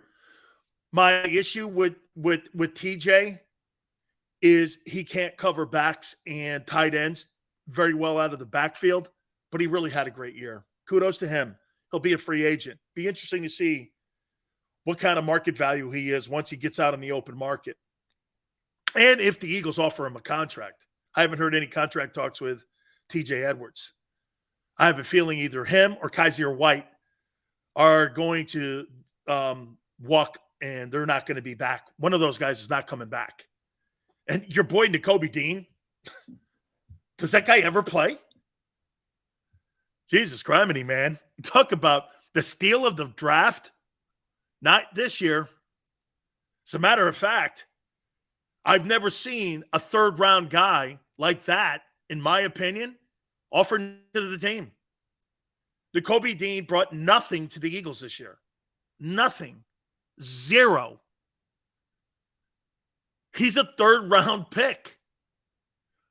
He brought nothing. Steal of the draft. Where was that comment? Where?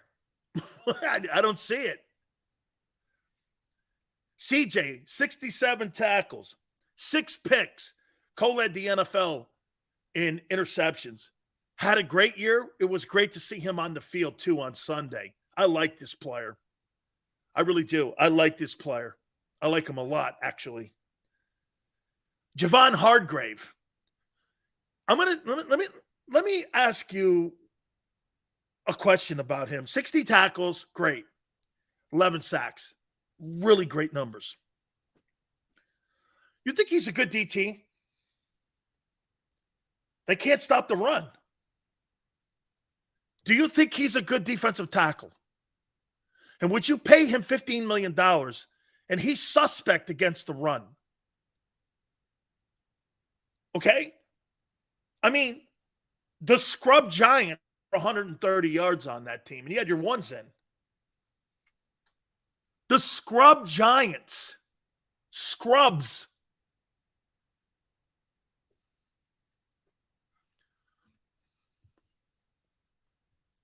Hassan Reddick, 50 tackles, 16 sacks. Spectacular year. And I'm going to make this proclamation to you guys. He's going to finish in my top 3 for Defensive Player of the Year. I think he's had a great year. I do. I'm wrong. I think he's had a great year. Kudos. He has been, and of all the guys on Sunday, he was pressuring the quarterback the entire game. He did really well. He's played well the last 3 months. He's really played well for 3 months. Okay? They figured it out.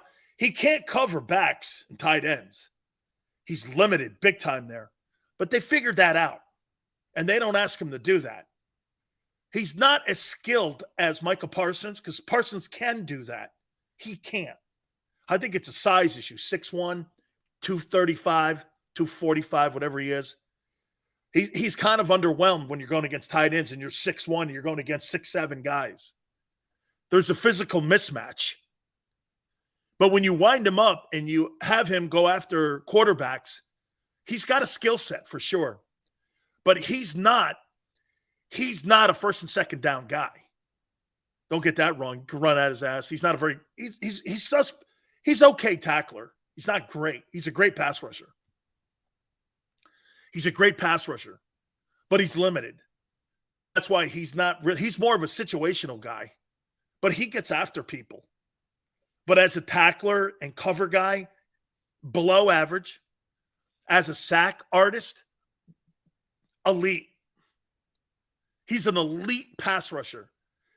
He is below average as a tackler and cover guy. Okay? Hakeem, that's a great suggestion. Lovie Smith is defensive coordinator in Philadelphia. Wow. And you know what? I'll tell you something, Hakeem. He might be able to help Nakobe Dean because you know why? I could see Nakobe Dean being a cover 2 linebacker in the Tampa 2, just like Derek Brooks. And if that's where you're going, because he's a Tampa 2 defensive guy, he would turn him potentially into Derek Brooks. And they kind of run a Tampa 2 scheme now a little bit. The reason that they had to go with that bear front, that 50 front, is because they were struggling against the run. But if you put a guy like Lovey in there, Lovey's even killed. He doesn't get in people's faces. He's a great coach. Boy, I love him. I was around him in Tampa with Tony Dungy. Lovie Smith is a spectacular coach. He is a great coordinator, too. He's the guy that made Derek Brooks who he was, a Hall of Fame player. Okay? And Nakobe, see, remember something, Derek Brooks. When Derek came out of when he came out of Florida State, he was 6'2", 205. He was a small dude. And we were all going like this. And they kind of played him sometimes at safety at FSU. And so when you watched Derek Brooks and he got drafted, dude, him and Sapp got drafted in the same draft. How'd you like that? And I don't think that was Tony Dungy. I think that was the coach before that, the former Bengal coach. Hey, Yale, I think if I'm not right, I think the former Bengal coach drafted Sapp and Brooks in the same draft. I don't think that was Tony Dungy. It may be, but I thought it was the former Bengal coach who works for. But it got Lovie Smith, man, coaching the team and coaching the Kobe Dean, be fantastic. Brooks was undersized, and they weren't really sure what to do with him. And they created the Tampa 2. Again, here's a coordinator, Tony Dungy, and Lovie Smith building a defense around the personnel so that they can conform like Jim Johnson did with Hugh Douglas. It's exactly what they did. Like Derek couldn't play in a standard traditional 43. He's too small. But they created something for him. Yeah, I mean, 2 Hall of Famers. Well, the only other thing, Yale, that the Steelers drafted a couple Hall of Famers with Chuck Noll back in the 70s. And I think, if I'm not mistaken, I think Sayers and Butkus were also drafted in the same draft by Hallis and the Bears. Hallis and Sayers were drafted by the Bears in the first draft, in the same draft. And I think there were a bunch of famers in 7-4 draft, maybe, in Pittsburgh. And then I think Sapp and Brooks were drafted same draft too. So Hassan had a great year. He had a fabulous year. Miles Sanders, 259 carries, 1,269, 11 touchdowns. What a fabulous year Miles Sanders had. Jalen Hurts, more carries this year than he did a year ago. I could have swore we were trying to get away from that. 165, 760 yards, and 13 touchdowns. Oh, hey, Mike. I lived on Harbor Island. Mike, I lived on Harbor Island for a long time. And when you see DB, you tell him Big Sil said hi. Derek Brooks and I'll tell you a story, Mike. You know what Derek Brooks sends me every week? He sends me a text message making sure I'm a good husband and a good father every week. That's a Tony Dungy trick. Derek Brooks has sent me that text message probably 20 years. Every week he sends it to me. A lot of respect for Derek Brooks. He's a good man. He's a better man than player, and that says a lot because he's a fabulous footballer. How about the year that Dallas Goedert had? Hey, guys, how many games did Goedert miss? How many games did Dallas Goedert miss? 4? Did Dallas Goedert miss 4 games? He still had 55 catches, 702 yards receptions, and 3 touchdowns. There is no question Dallas Goedert was on his way to 1,000 yards. He missed 5 games. That's unbelievable. Dallas Goedert missed 5 ball games and had 7 yards in reception yardage. Dude, that's incredible. Devontae Smith has really come on as of late. Broke the franchise record. 95 catches, 1196, 7 touchdowns. Fantastic. Great year. Great second year and continuing to get better. One of the absolute best route runners in all the NFL. A.J. Brown had a TO year. 88 catches, 1496, 11 touchdowns. Now, T.O. did it in 14 games. He had 1,400 yards. But A.J. Brown, these are all career marks for A.J. And now Jalen. 460 attempts, 306 completions, 66.5 quarterback completion, 37.01, 22 touchdowns and 6 interceptions, and a 101.6 QBR. Pretty solid. Those are pretty solid passing stats. They kind of look like Carson Wentz's stats in Indianapolis last year, because those were pretty much the numbers. But Carson had 27 touchdowns a year ago in Indy. Those are solid passing numbers. And from where he's come from, pretty good. Pretty good. Those are solid as a passer. Now, of course, you add the 702 or the 760 running and the dual threat and all that other stuff. But as a passer, as a runner, as a passer, he's above average. That's a great one. I want to do that. Maniac. I want to do that on Hurts at the top here. I want to do that. I want to hand out some grades for the 2022 season. And I'm going to go back down this list again with all these players. And I'm going to take a look at that. Plus, we're going to look at Week 18. Regular season is closed up. I want your honest opinion. Don't look at it through eagle eyes. Look at it through the future, because Howie's got some decisions to make. Let's do some grades next. We're going to do that. Also, draft order. We'll reset. Keep it here on the National Football Show. When it comes to the fight against insurance companies, large corporations, and the healthcare industry, injured victims are always the underdog. But that doesn't worry us. At Messon Associates, we're an injury law firm from Philadelphia, and we come to fight. Our clients know that they've got representation with a chip on its shoulder, and it's the same chip that makes Philly the toughest city in the country. Call 215-568-3500 or visit us online at messalaw.com. Messon Associates, the toughest injury firm in Philadelphia.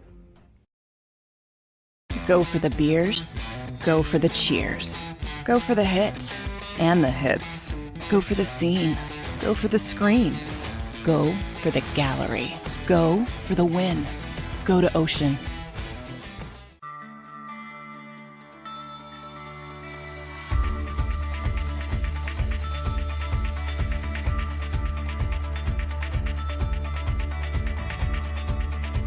Hi, I'm Jim Muehlbronner, Managing Partner at Delval Insurance Group. Give us a call. We're a local, knowledgeable agency, not an 800 number. Go Birds!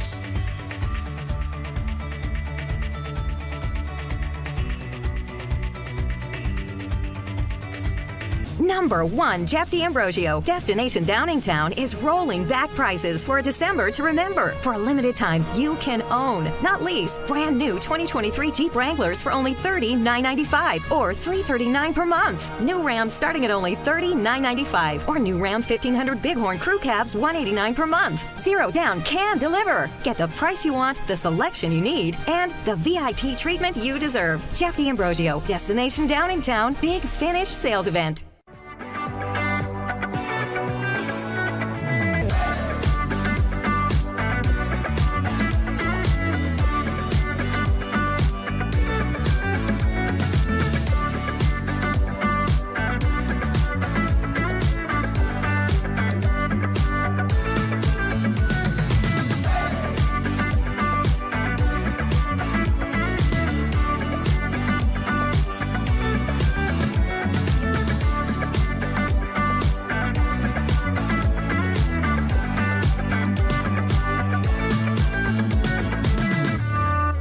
We all know that taxes are just part of life. It's true during our working years, but also in retirement. But what you might not know is up to 85% of your Social Security benefits might be taxed. Our team at Thrive Financial has helped retire thousands of people across the Delaware Valley by asking questions they never knew they needed to ask, including how their Social Security benefits might be taxed. It's time to be proactive on taxes. Get your Thrive Retirement Tax Playbook today.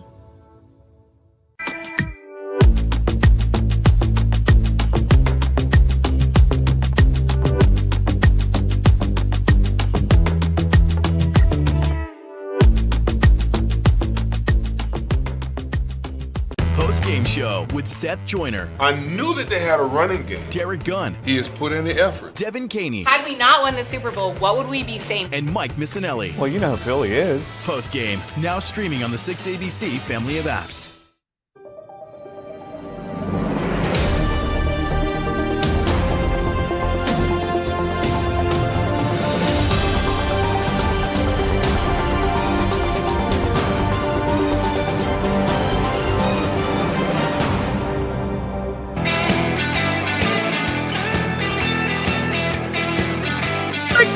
National Football Show. Appreciate you coming aboard.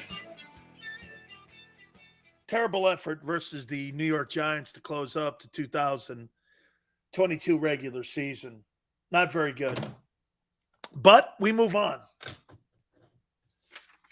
I took away from this. You're lucky the JV team for the Giants was playing. Coaches handled the roster and how they handled Jalen. Those were my concerns on Friday. Nothing changed. It was embarrassing that you had your starters out there versus the Giant team. That was the Giants practice squad.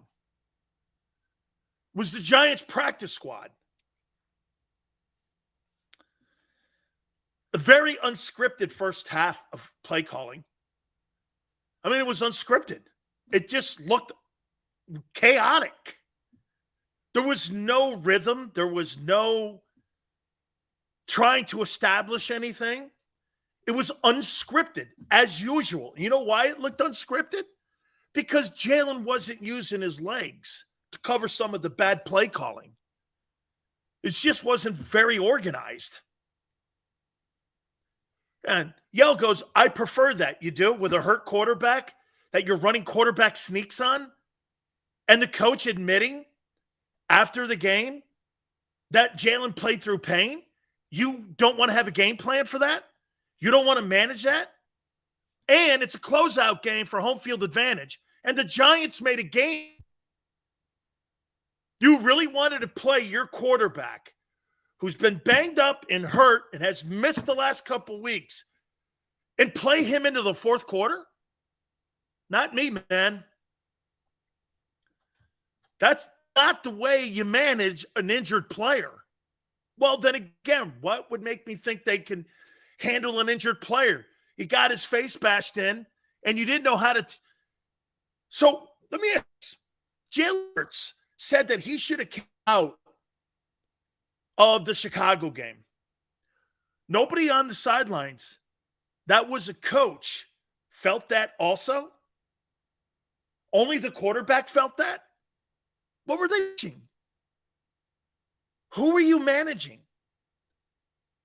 Jalen Hurts said that he shouldn't have played in the second half of that Bear game. Nobody thought better of it?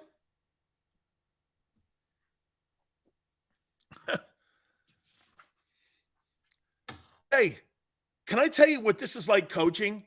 It's like Phil Jackson coaching Michael Jordan. Hey, Mike, turn and shoot. Hey, Mike, turn and shoot.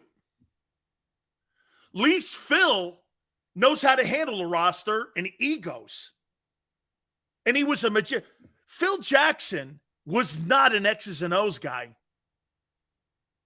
That was Turner and that was Cremens on the Chicago staff and in Los Angeles that did all that shit for him. He was the guy that handled like the guy in the circus handling all the dishes. That's Phil Jackson's talent. Being able to handle all those guys and egos. Putting all the pieces on the chessboard in the right place at the right time. See, a guy like Rodman, you got to coach more. Okay? A guy like Jordan, you don't. When your best player is your hardest worker, that's the ultimate.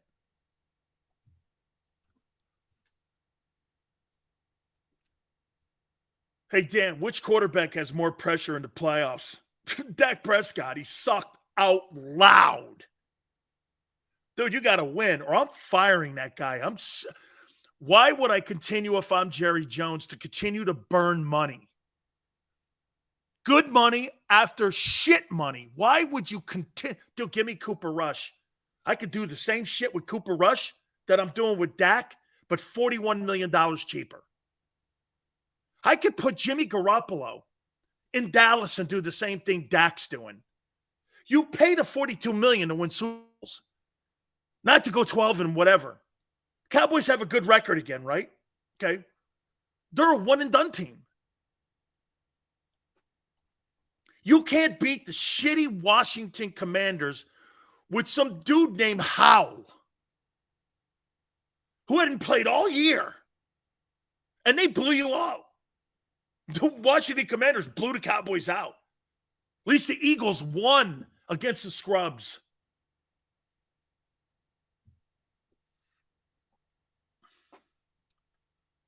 I mean, Dak Prescott's got to play, man. Let me get into this Eagle. I want to ask you guys, what would you give TJ Edwards for a grade this year? These are some of the people that have had really great years in Philadelphia this year. What would you give TJ Edwards as a grade? C minus? B?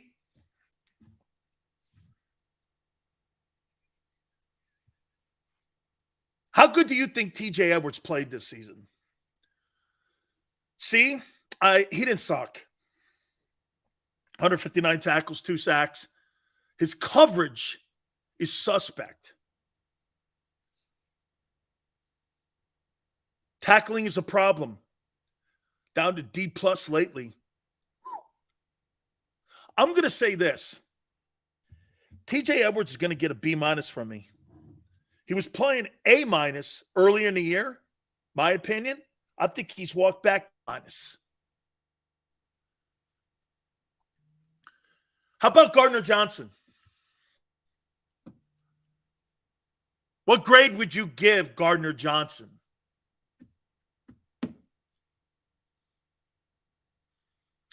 Injuries for you. I mean, it's part of the conversation here. A+, A for CJ, A-, Mr. International. I'm going to go with you and also Ray.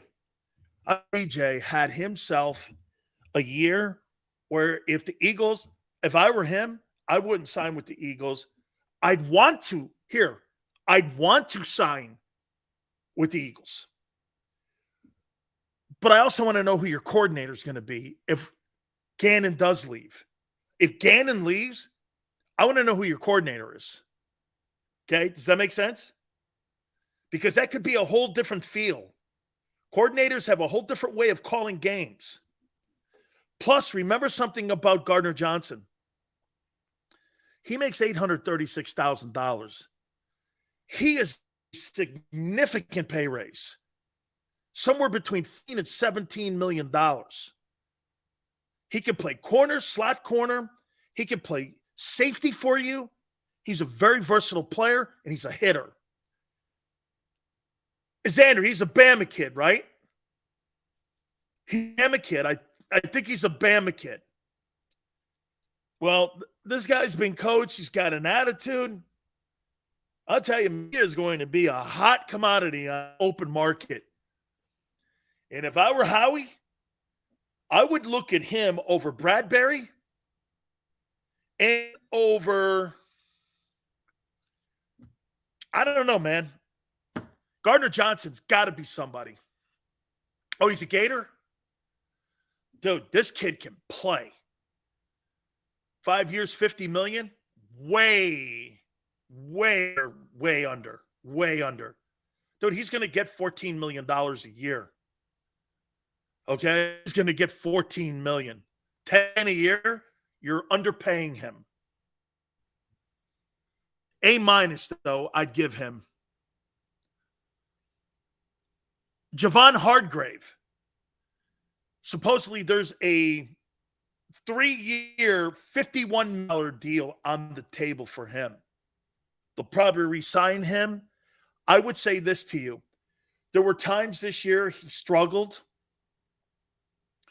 against the run. The whole group struggled against the run. They're down in the lower third of the league against the run. Still, 11 sacks, 60 tackles. He had an A-minus year. He really got jobbed, in my opinion, for the Pro Bowl. He's a Pro Bowl football player. He is a really good football player, and I would want to sign him. You know, he's making $12.9 now.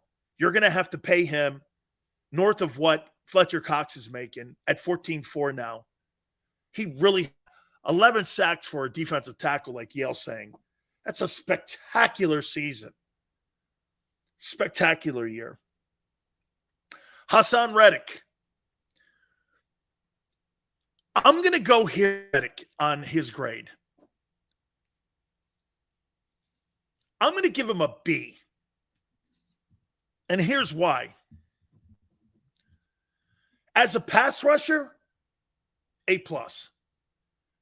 As a cover guy, C. As a tackler, C.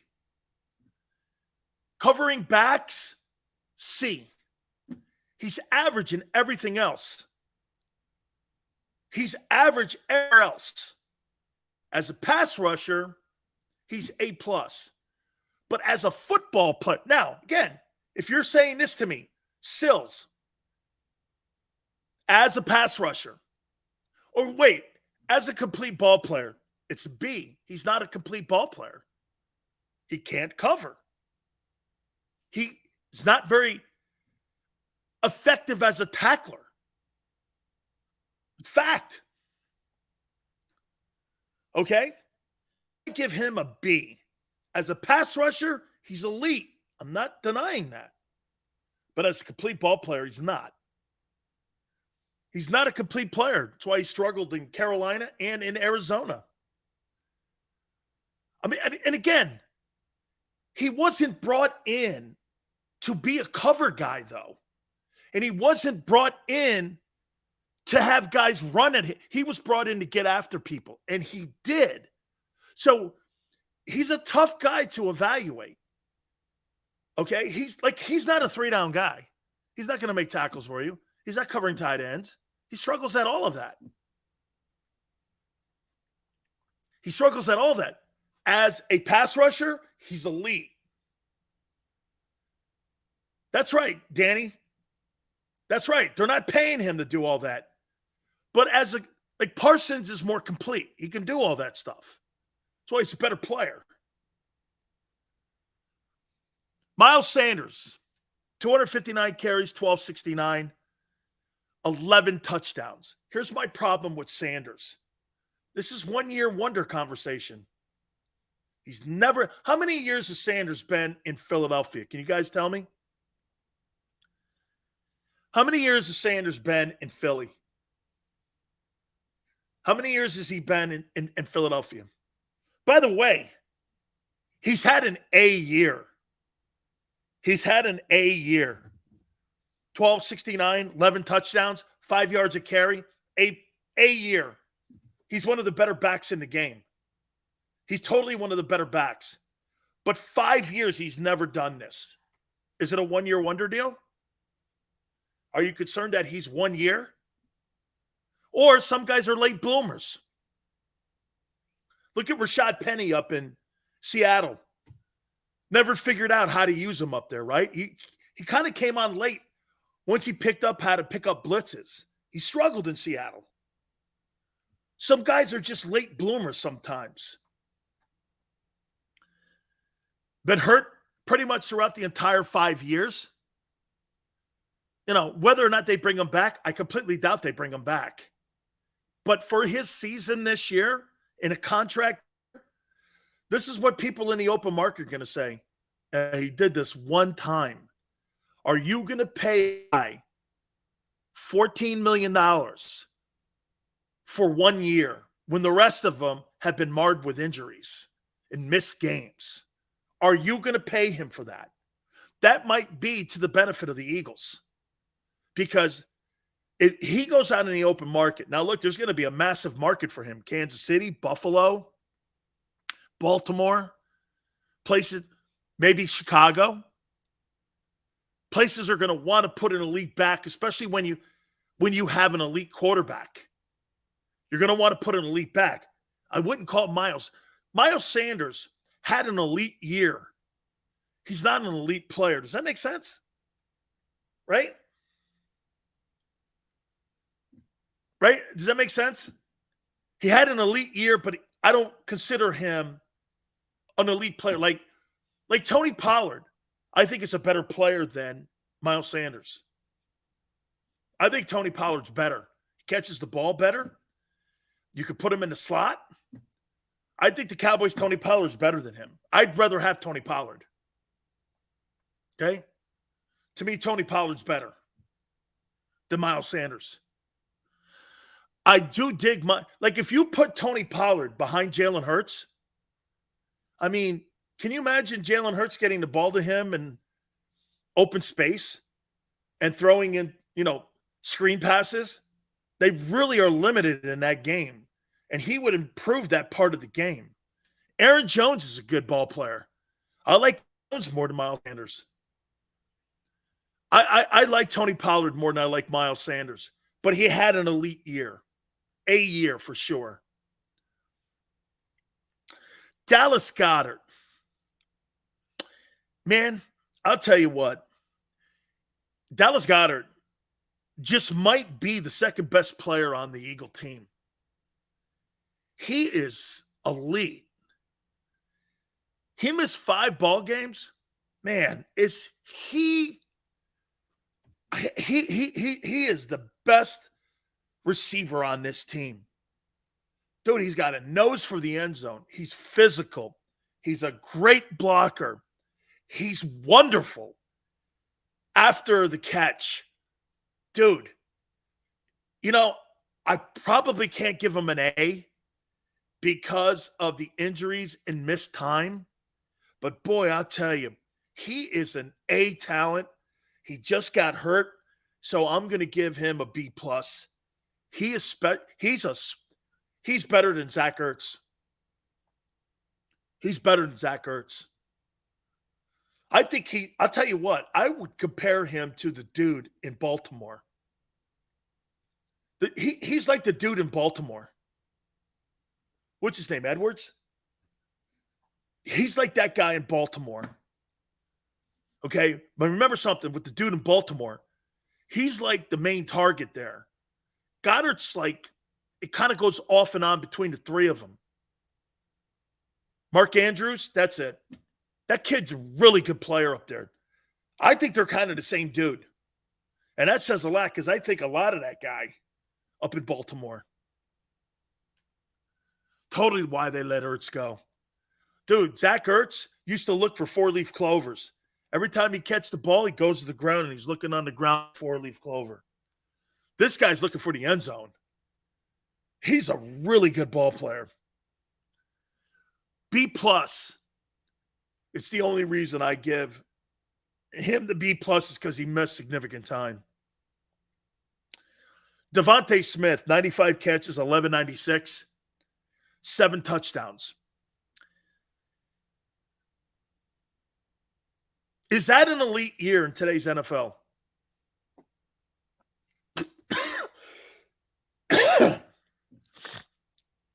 95 catches and 1196 and 7 touchdowns. Do you think that's an elite year in today's NFL?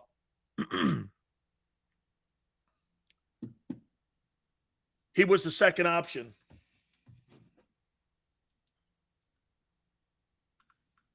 Let me take a look at something here. second option.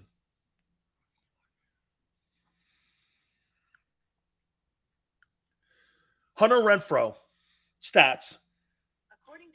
Hunter Renfrow stats.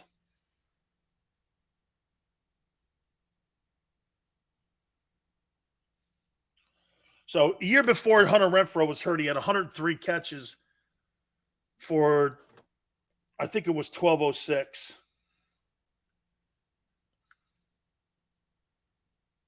This last year he was injured, but he's considered a number 2 option.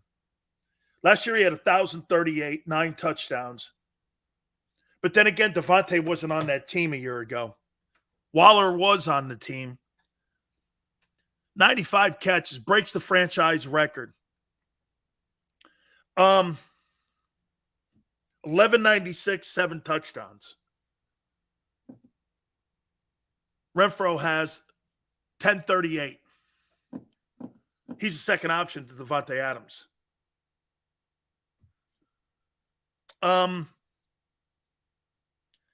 95 catches. I would give him an A-. Now, where he was picked, it's expected. How much did he improve? What did he have last year? 940? So put about 300 yards on his total from a year ago. Plus AJ's in the building, like Tone says. And he went from 64 catches a year ago, 95 this year. Improved. And by the way, I'll say this to you about him. I think he got better towards the end of the year. He's one of the few Eagle guys that picked his game up towards the end of the season. I mean, of all the guys that continually got better, he got better. And when Goddard went out, they figured a way to get him the rock. So I'm going to say A- for him.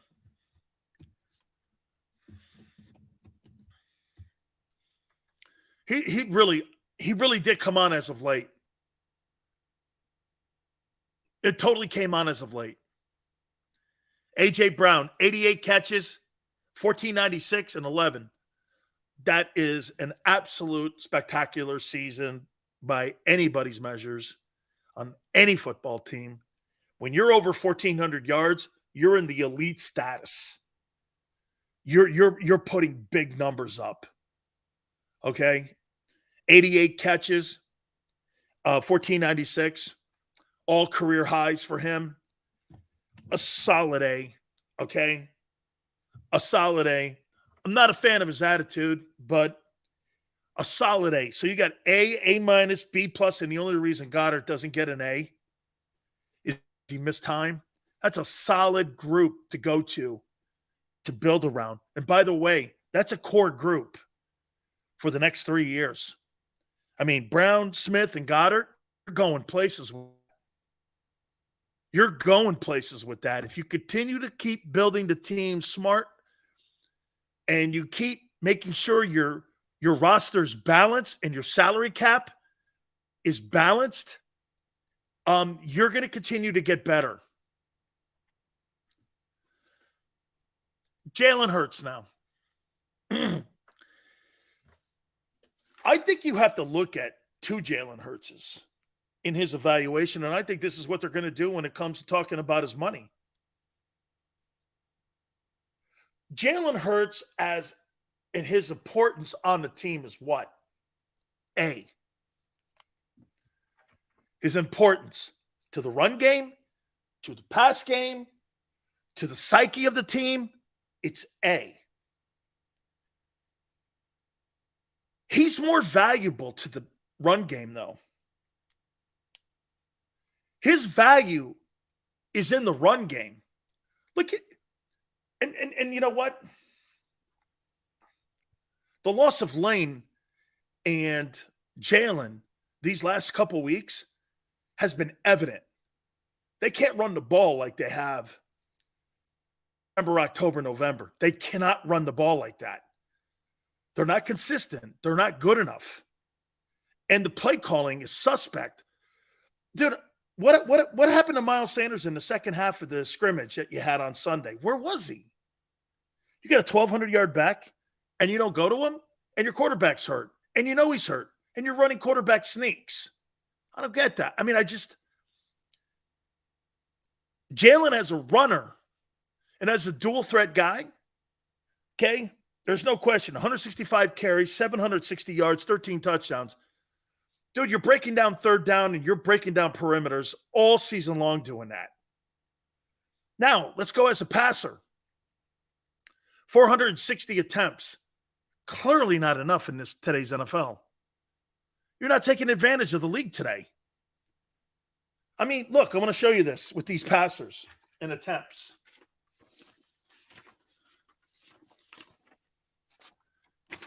Every offense in the NFL takes advantage of today's NFL. Okay? Mahomes had 650 attempts. Herbert had 700 attempts. Brady had 733 attempts. Cousins had 663 attempts. Joe Burrow had 640 attempts. Jared Goff had 587 attempts. Josh Allen had 567 attempts. Geno Smith had 670 attempts. Geno Smith.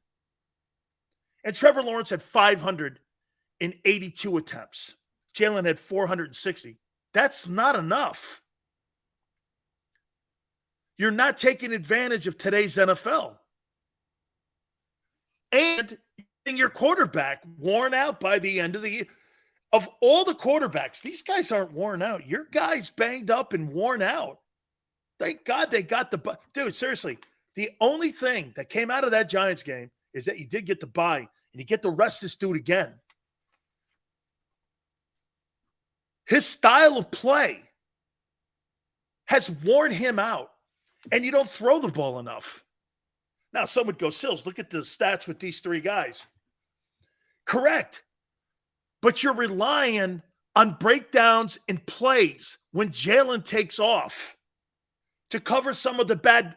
How good could that offense be? And you know what they do too? They don't do it, and they don't. The reason why I want to show you something here. 460 passing attempts, 165 rushing attempts. That's 625 total attempts with the ball in his hand. That equals Mahomes. That equals Herbert. That equals Brady. That equals Cousins. That equals Allen. All those guys made the playoffs. But they threw it. They throw for first downs. If Jalen's not out there, you're going to be suspect in your passing game on first downs. How do you think the Giants were able? Here's exactly what has happened the last month to the Eagle passing offense. Okay, here's what's happened. They do a nice job getting the perimeter guys the ball. The boom. All of a sudden, they got a couple 3-and-outs. Other team scores. The defense allows a suspect quarterback like Andy Dalton to take it right down the field, 14-play drive on you, and you're in a ball game. Dak has a 77 completion percentage against you, even though your receivers are getting the numbers. And the only guys carries that went up were Jalen's. It's not a formula for consistency because your guy's going to miss ball games.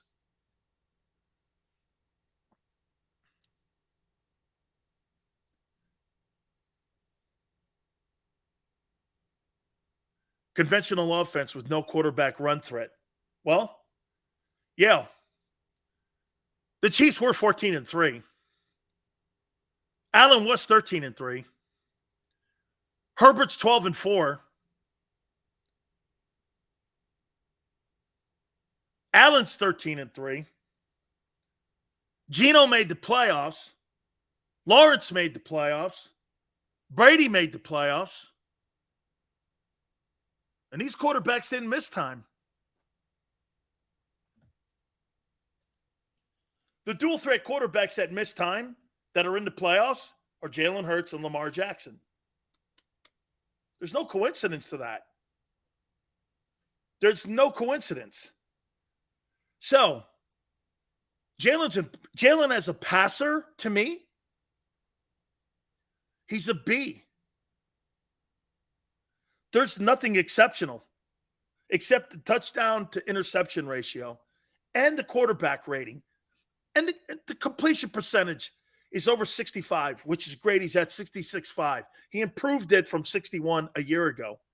But when I look at those numbers as a passer, he's not exceptional. He's gotten so much better, though. He's gotten so much better. So 5.573. So everything. Watch this. As a passer, he's a B. He's a well above average. As a guy who, in his importance, he had an A season for sure. There's no denying that. He was the best quarterback all year long in the NFC, in my opinion, because you do have to plug in his importance to winning the ball. I think that's important. And I'm being fair here.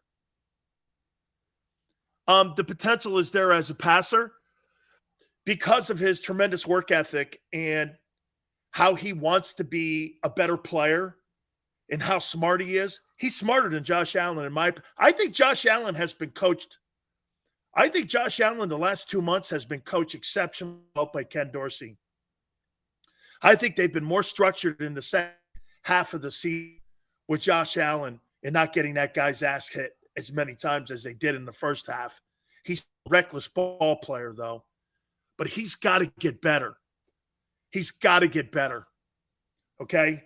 And I mean, maybe even just smarter he's got to. Coaches are his downfall. I hate to do that, but it is. Okay? It is. I mean, look, just the simplest thing, and I know you guys probably don't look at it, but the quarterback sneak with an injured guy. Would you really run? Would you really run who you came into the press conference after the game saying he played through enormous pain, and you're running quarterback sneaks? Anything happens in those sneaks. They're a rough play. It's a goal line play. 4th down and 1 are goal line plays. You're going all out in that. That didn't make any sense. I mean, he's banged up and you're running goal line plays. You know what I mean? I didn't get that. It just didn't seem that they really had Jalen's best interest. Okay? I know they were wanting to win the game, but at all expenses and against the giant scrubs. That's been my rub today, is that the coaches couldn't put scrubs away. That coaching staff couldn't put the practice squad roster away for the Giants. You don't find that weird? I mean, at least Washington played a bunch of first starters, and they beat up the Cowboys.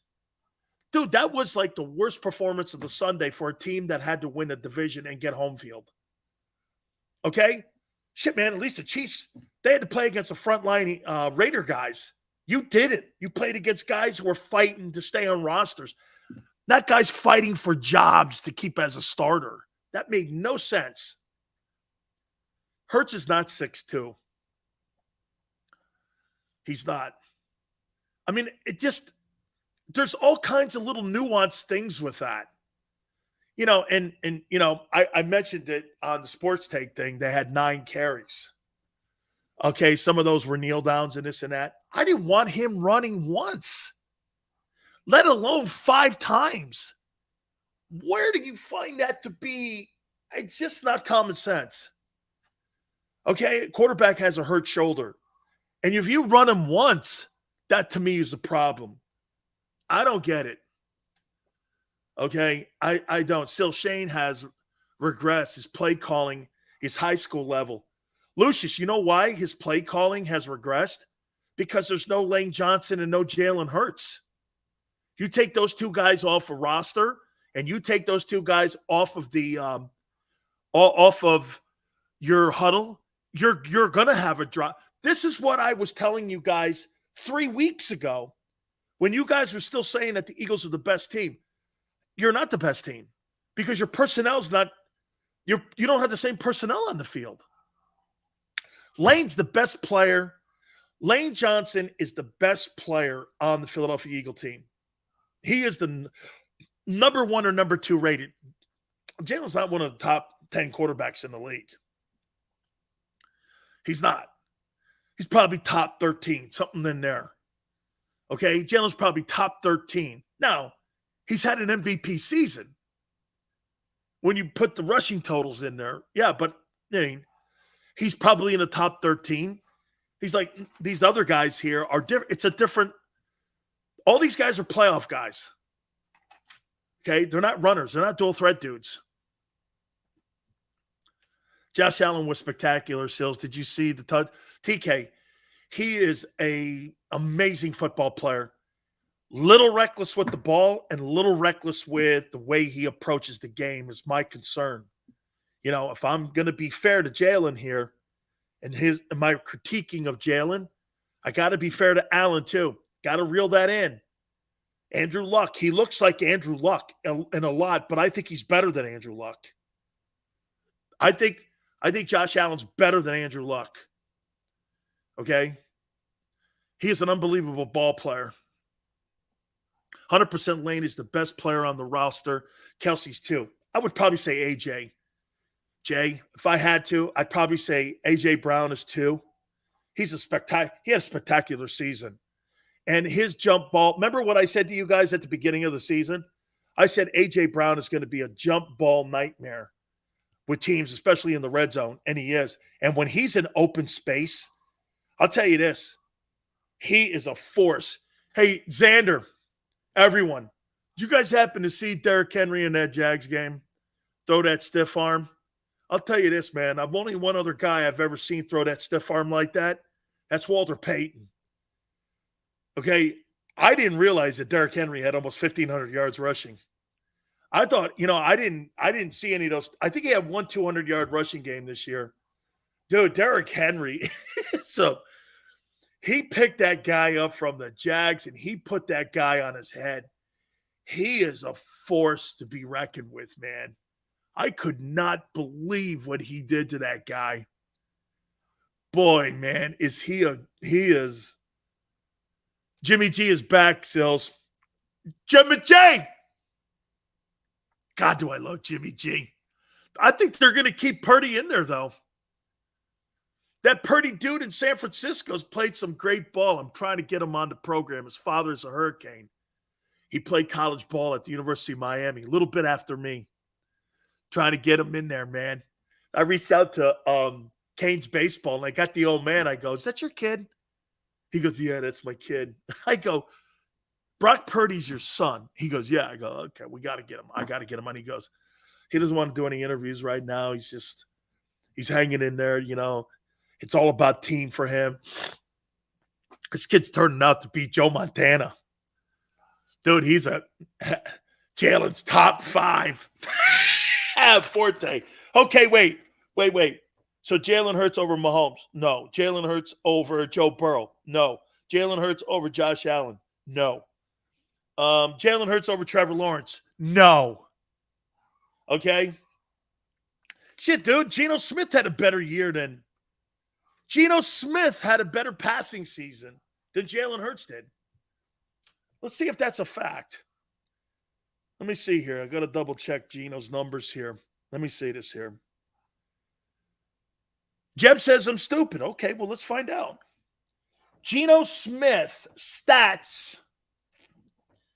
Let's take a look at that. He says I'm stupid. Okay. Where's Jalen's numbers? Here we go. Here's Geno Smith's 2022 season. Geno Smith had 572 attempts. Jalen Hurts had 460. Geno Smith had 400 completions. Jalen Hurts had 306. Geno had 4282. Jalen had 3701. Geno Smith led the NFL in completion percentage at 69.8. Jalen is 66.5. Geno had 30 touchdowns. Jalen had 22.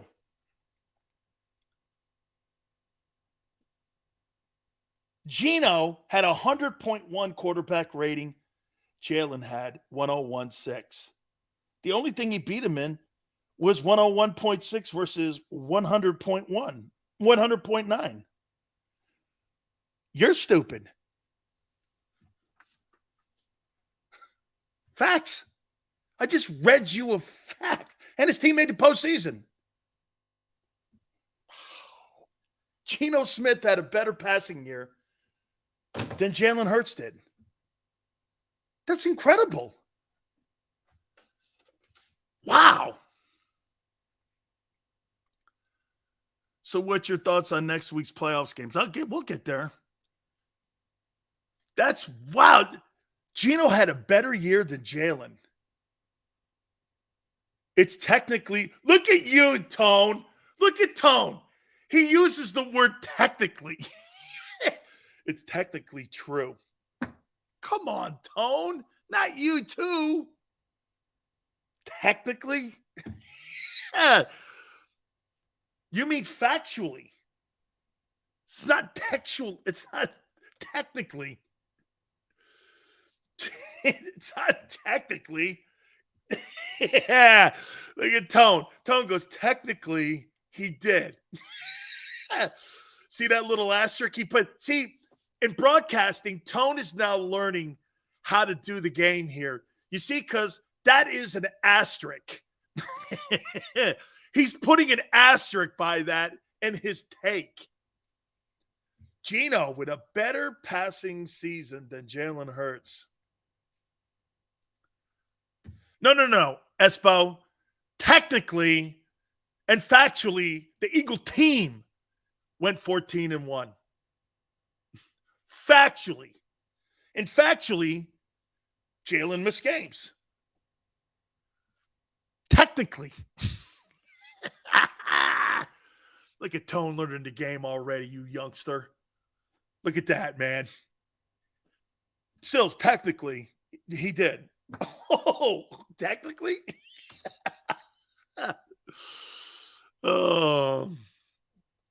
Okay. They run the ball in Seattle without Geno, too. Was Geno ever mentioned in the MVP balloting? Not top 5 he wasn't, but he was mentioned. Hey, Joseph, no. That's right. No. And he had a better passing year than your guy. Hands down, too. And actually, it's not close. Technically. Technically. Yeah. Geno Smith, 4,200, almost 4,300 passing yards and 30 touchdowns. That's what you guys wanted Jalen to do. But dual threat. I got to take a timeout. Week 18 NFL. Some dog shit games and some great games. Keep it here. Hit the like button. Keep it here on the National Football Show. When it comes to the fight against insurance companies, large corporations, and the healthcare industry, injured victims are always the underdog. But that doesn't worry us. At Mess & Associates, we're an injury law firm from Philadelphia, and we come to fight. Our clients know that they've got representation with a chip on its shoulder, and it's the same chip that makes Philly the toughest city in the country. Call 215-568-3500 or visit us online at messalaw.com. Mess & Associates, the toughest injury firm in Philadelphia.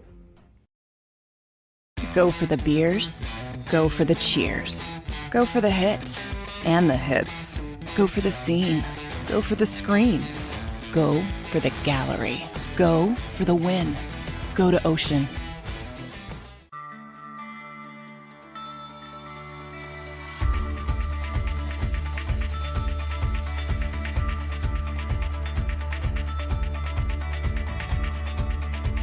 Hi, I'm Jim Muehlbronner, Managing Partner at Del Valle Insurance Group. Give us a call. We're a local, knowledgeable agency, not an 800 number. Go Birds!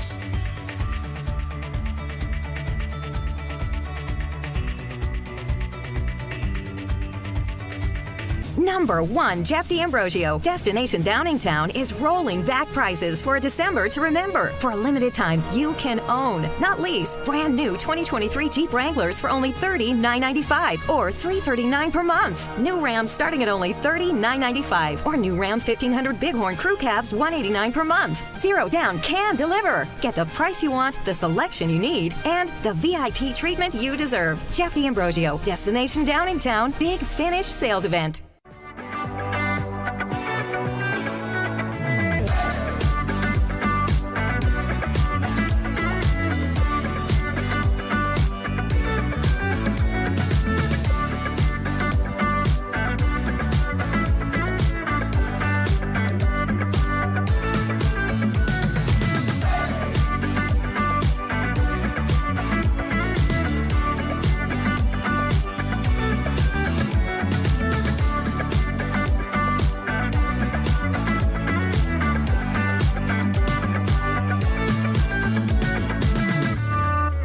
We all know that taxes are just part of life. It's true during our working years, but also in retirement. But what you might not know is up to 85% of your Social Security benefits might be taxed.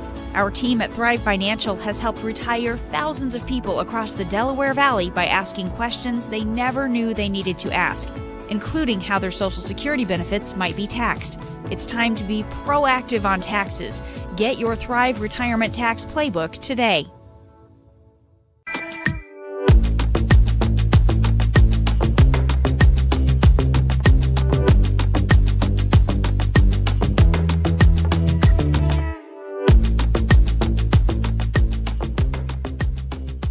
Game show with Seth Joyner. I knew that they had a running game. Derek Gunn. He has put in the effort. Devin Caney. Had we not won the Super Bowl, what would we be saying? And Mike Missinelli. Well, you know who Philly is. Post game, now streaming on the 6ABC family of apps.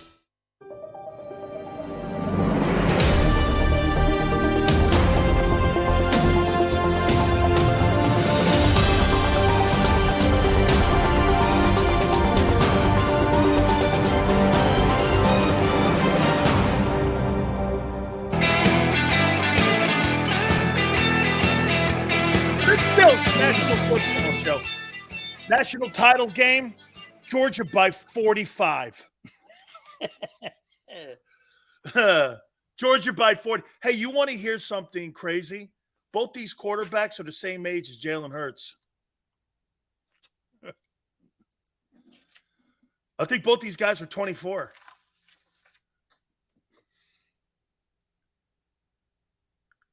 What's this guy's name? Stetson Bennett?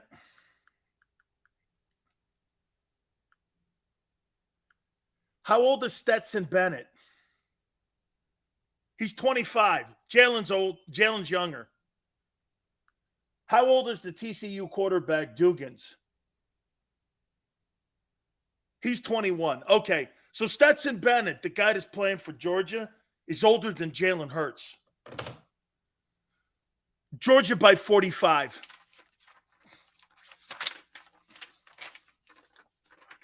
Okay. So next year, you guys have the Niners, the Bills. You'll take care of the Vikings. Lamar Jackson with the Dolphins.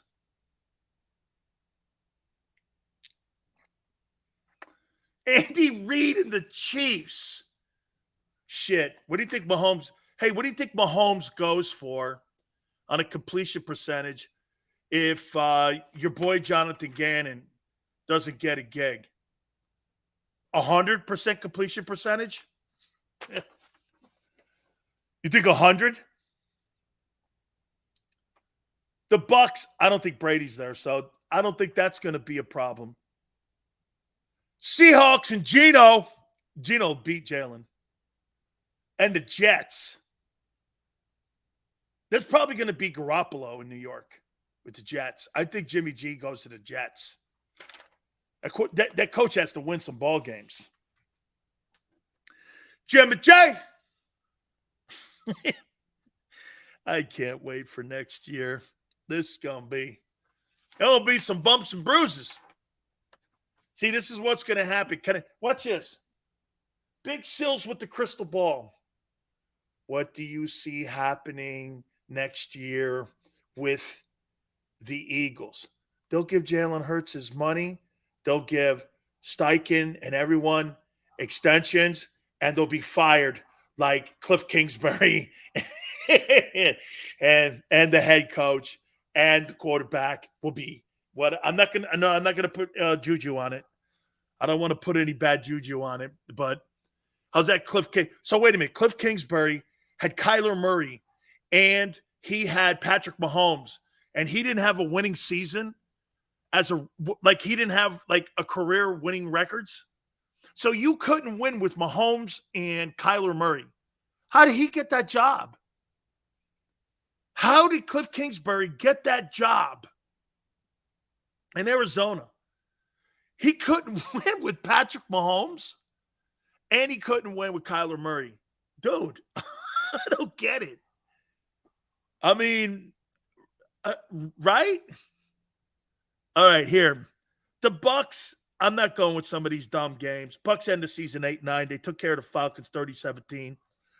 Bills and Patriots is a pretty good ball game. Allen, 3 touchdowns, of course. 13-3, 35-23. They took care of the Patriots, knocked the Patriots out of the postseason. So this now will be 4 years Bill Belichick hasn't won a postseason game. Okay? Eagle fan, Seals, you'll be gone from JAKIB Sports by next season. You may be right. Bengals beat the Ravens 27-16. I don't give a shit about that stuff, Eagle fan. Okay? I'm not, no. I just want that guy to know. It's okay. I love it. Bengals beat the Ravens. Hey, one thing I'll say about you guys are totally right. I do think that Lamar Jackson is not playing because he wants a contract, and I'm going to give it to you guys. Dude, if he's healthy and he's not out there, I might have a problem with the way this has all gone down. Okay? I might have a problem with that. Bengals end the season 12-4. Started 0-2. Texans beat the Colts. How about the FU on the way out the door by Lovey? I thought that was great, man. Dolphins in a barn burner, 9-8. Play two, I say. Steelers beat the Browns 28-14. Tomlin ends the season 9-8. Jags and Dougie P, baby. Beat the 16. Beat Tennessee. Doug wins the division title. Coach of the year. He gets my vote. Broncos upset the Chargers. Dude, that's where, in my opinion, that's where I think guess who lands? Sean Payton. 31-28. The Chargers end up 10-7. Niners. They destroy the Cardinals 38-13. 13-4 by San Francisco. After that really bad start because they were playing one-play Trey, out to a great, or finishing strong, winning 10 consecutive ball games. How you doing? 49ers are the best team in the NFC today. Seahawks over the Rams, 19-16. Gino. Washington crushes the Cowboys and watch this. I'll give you this. The Eagles had an embarrassing performance, but the Cowboys had the worst game of the weekend. 26-6. They lost to a dude named Thurston Howell. And way to go, Ron Rivera. He ends the season 8-1. How about the job Dan Campbell did? They beat the Packers and knocked Rodgers out 20-16. The Lions have a winning record at 9-8. Very interesting NFL. Really great. Crazy. Dude, Kingsbury has Patrick Mahomes and Kyler Murray, and he doesn't have a winning record. And you want to hire that guy again as a head coach? Why? Dude, Bob, I want Lovie Smith as the next defensive coordinator. Okay? I want Lovie Smith as the coordinator for the Eagles next year. He would be insane. He would be great if he could do that. Hey, I really appreciate it. By the way, Mike Golick tomorrow. He's got some family issues, but I think we're working on Mike, former ESPN morning host, to come on the program tomorrow and talk a little bit about the playoffs. So Mike Golick, we're working on for tomorrow. We appreciate everybody. Thank you guys so much. Well-deserved bye. It's going to be interesting. NFL playoffs are this weekend. Unbelievable time of the year now. Who wins the Super Bowl? We shall see. God bless you guys. Till tomorrow, 3 to 6 Eastern. We'll see you on the flip.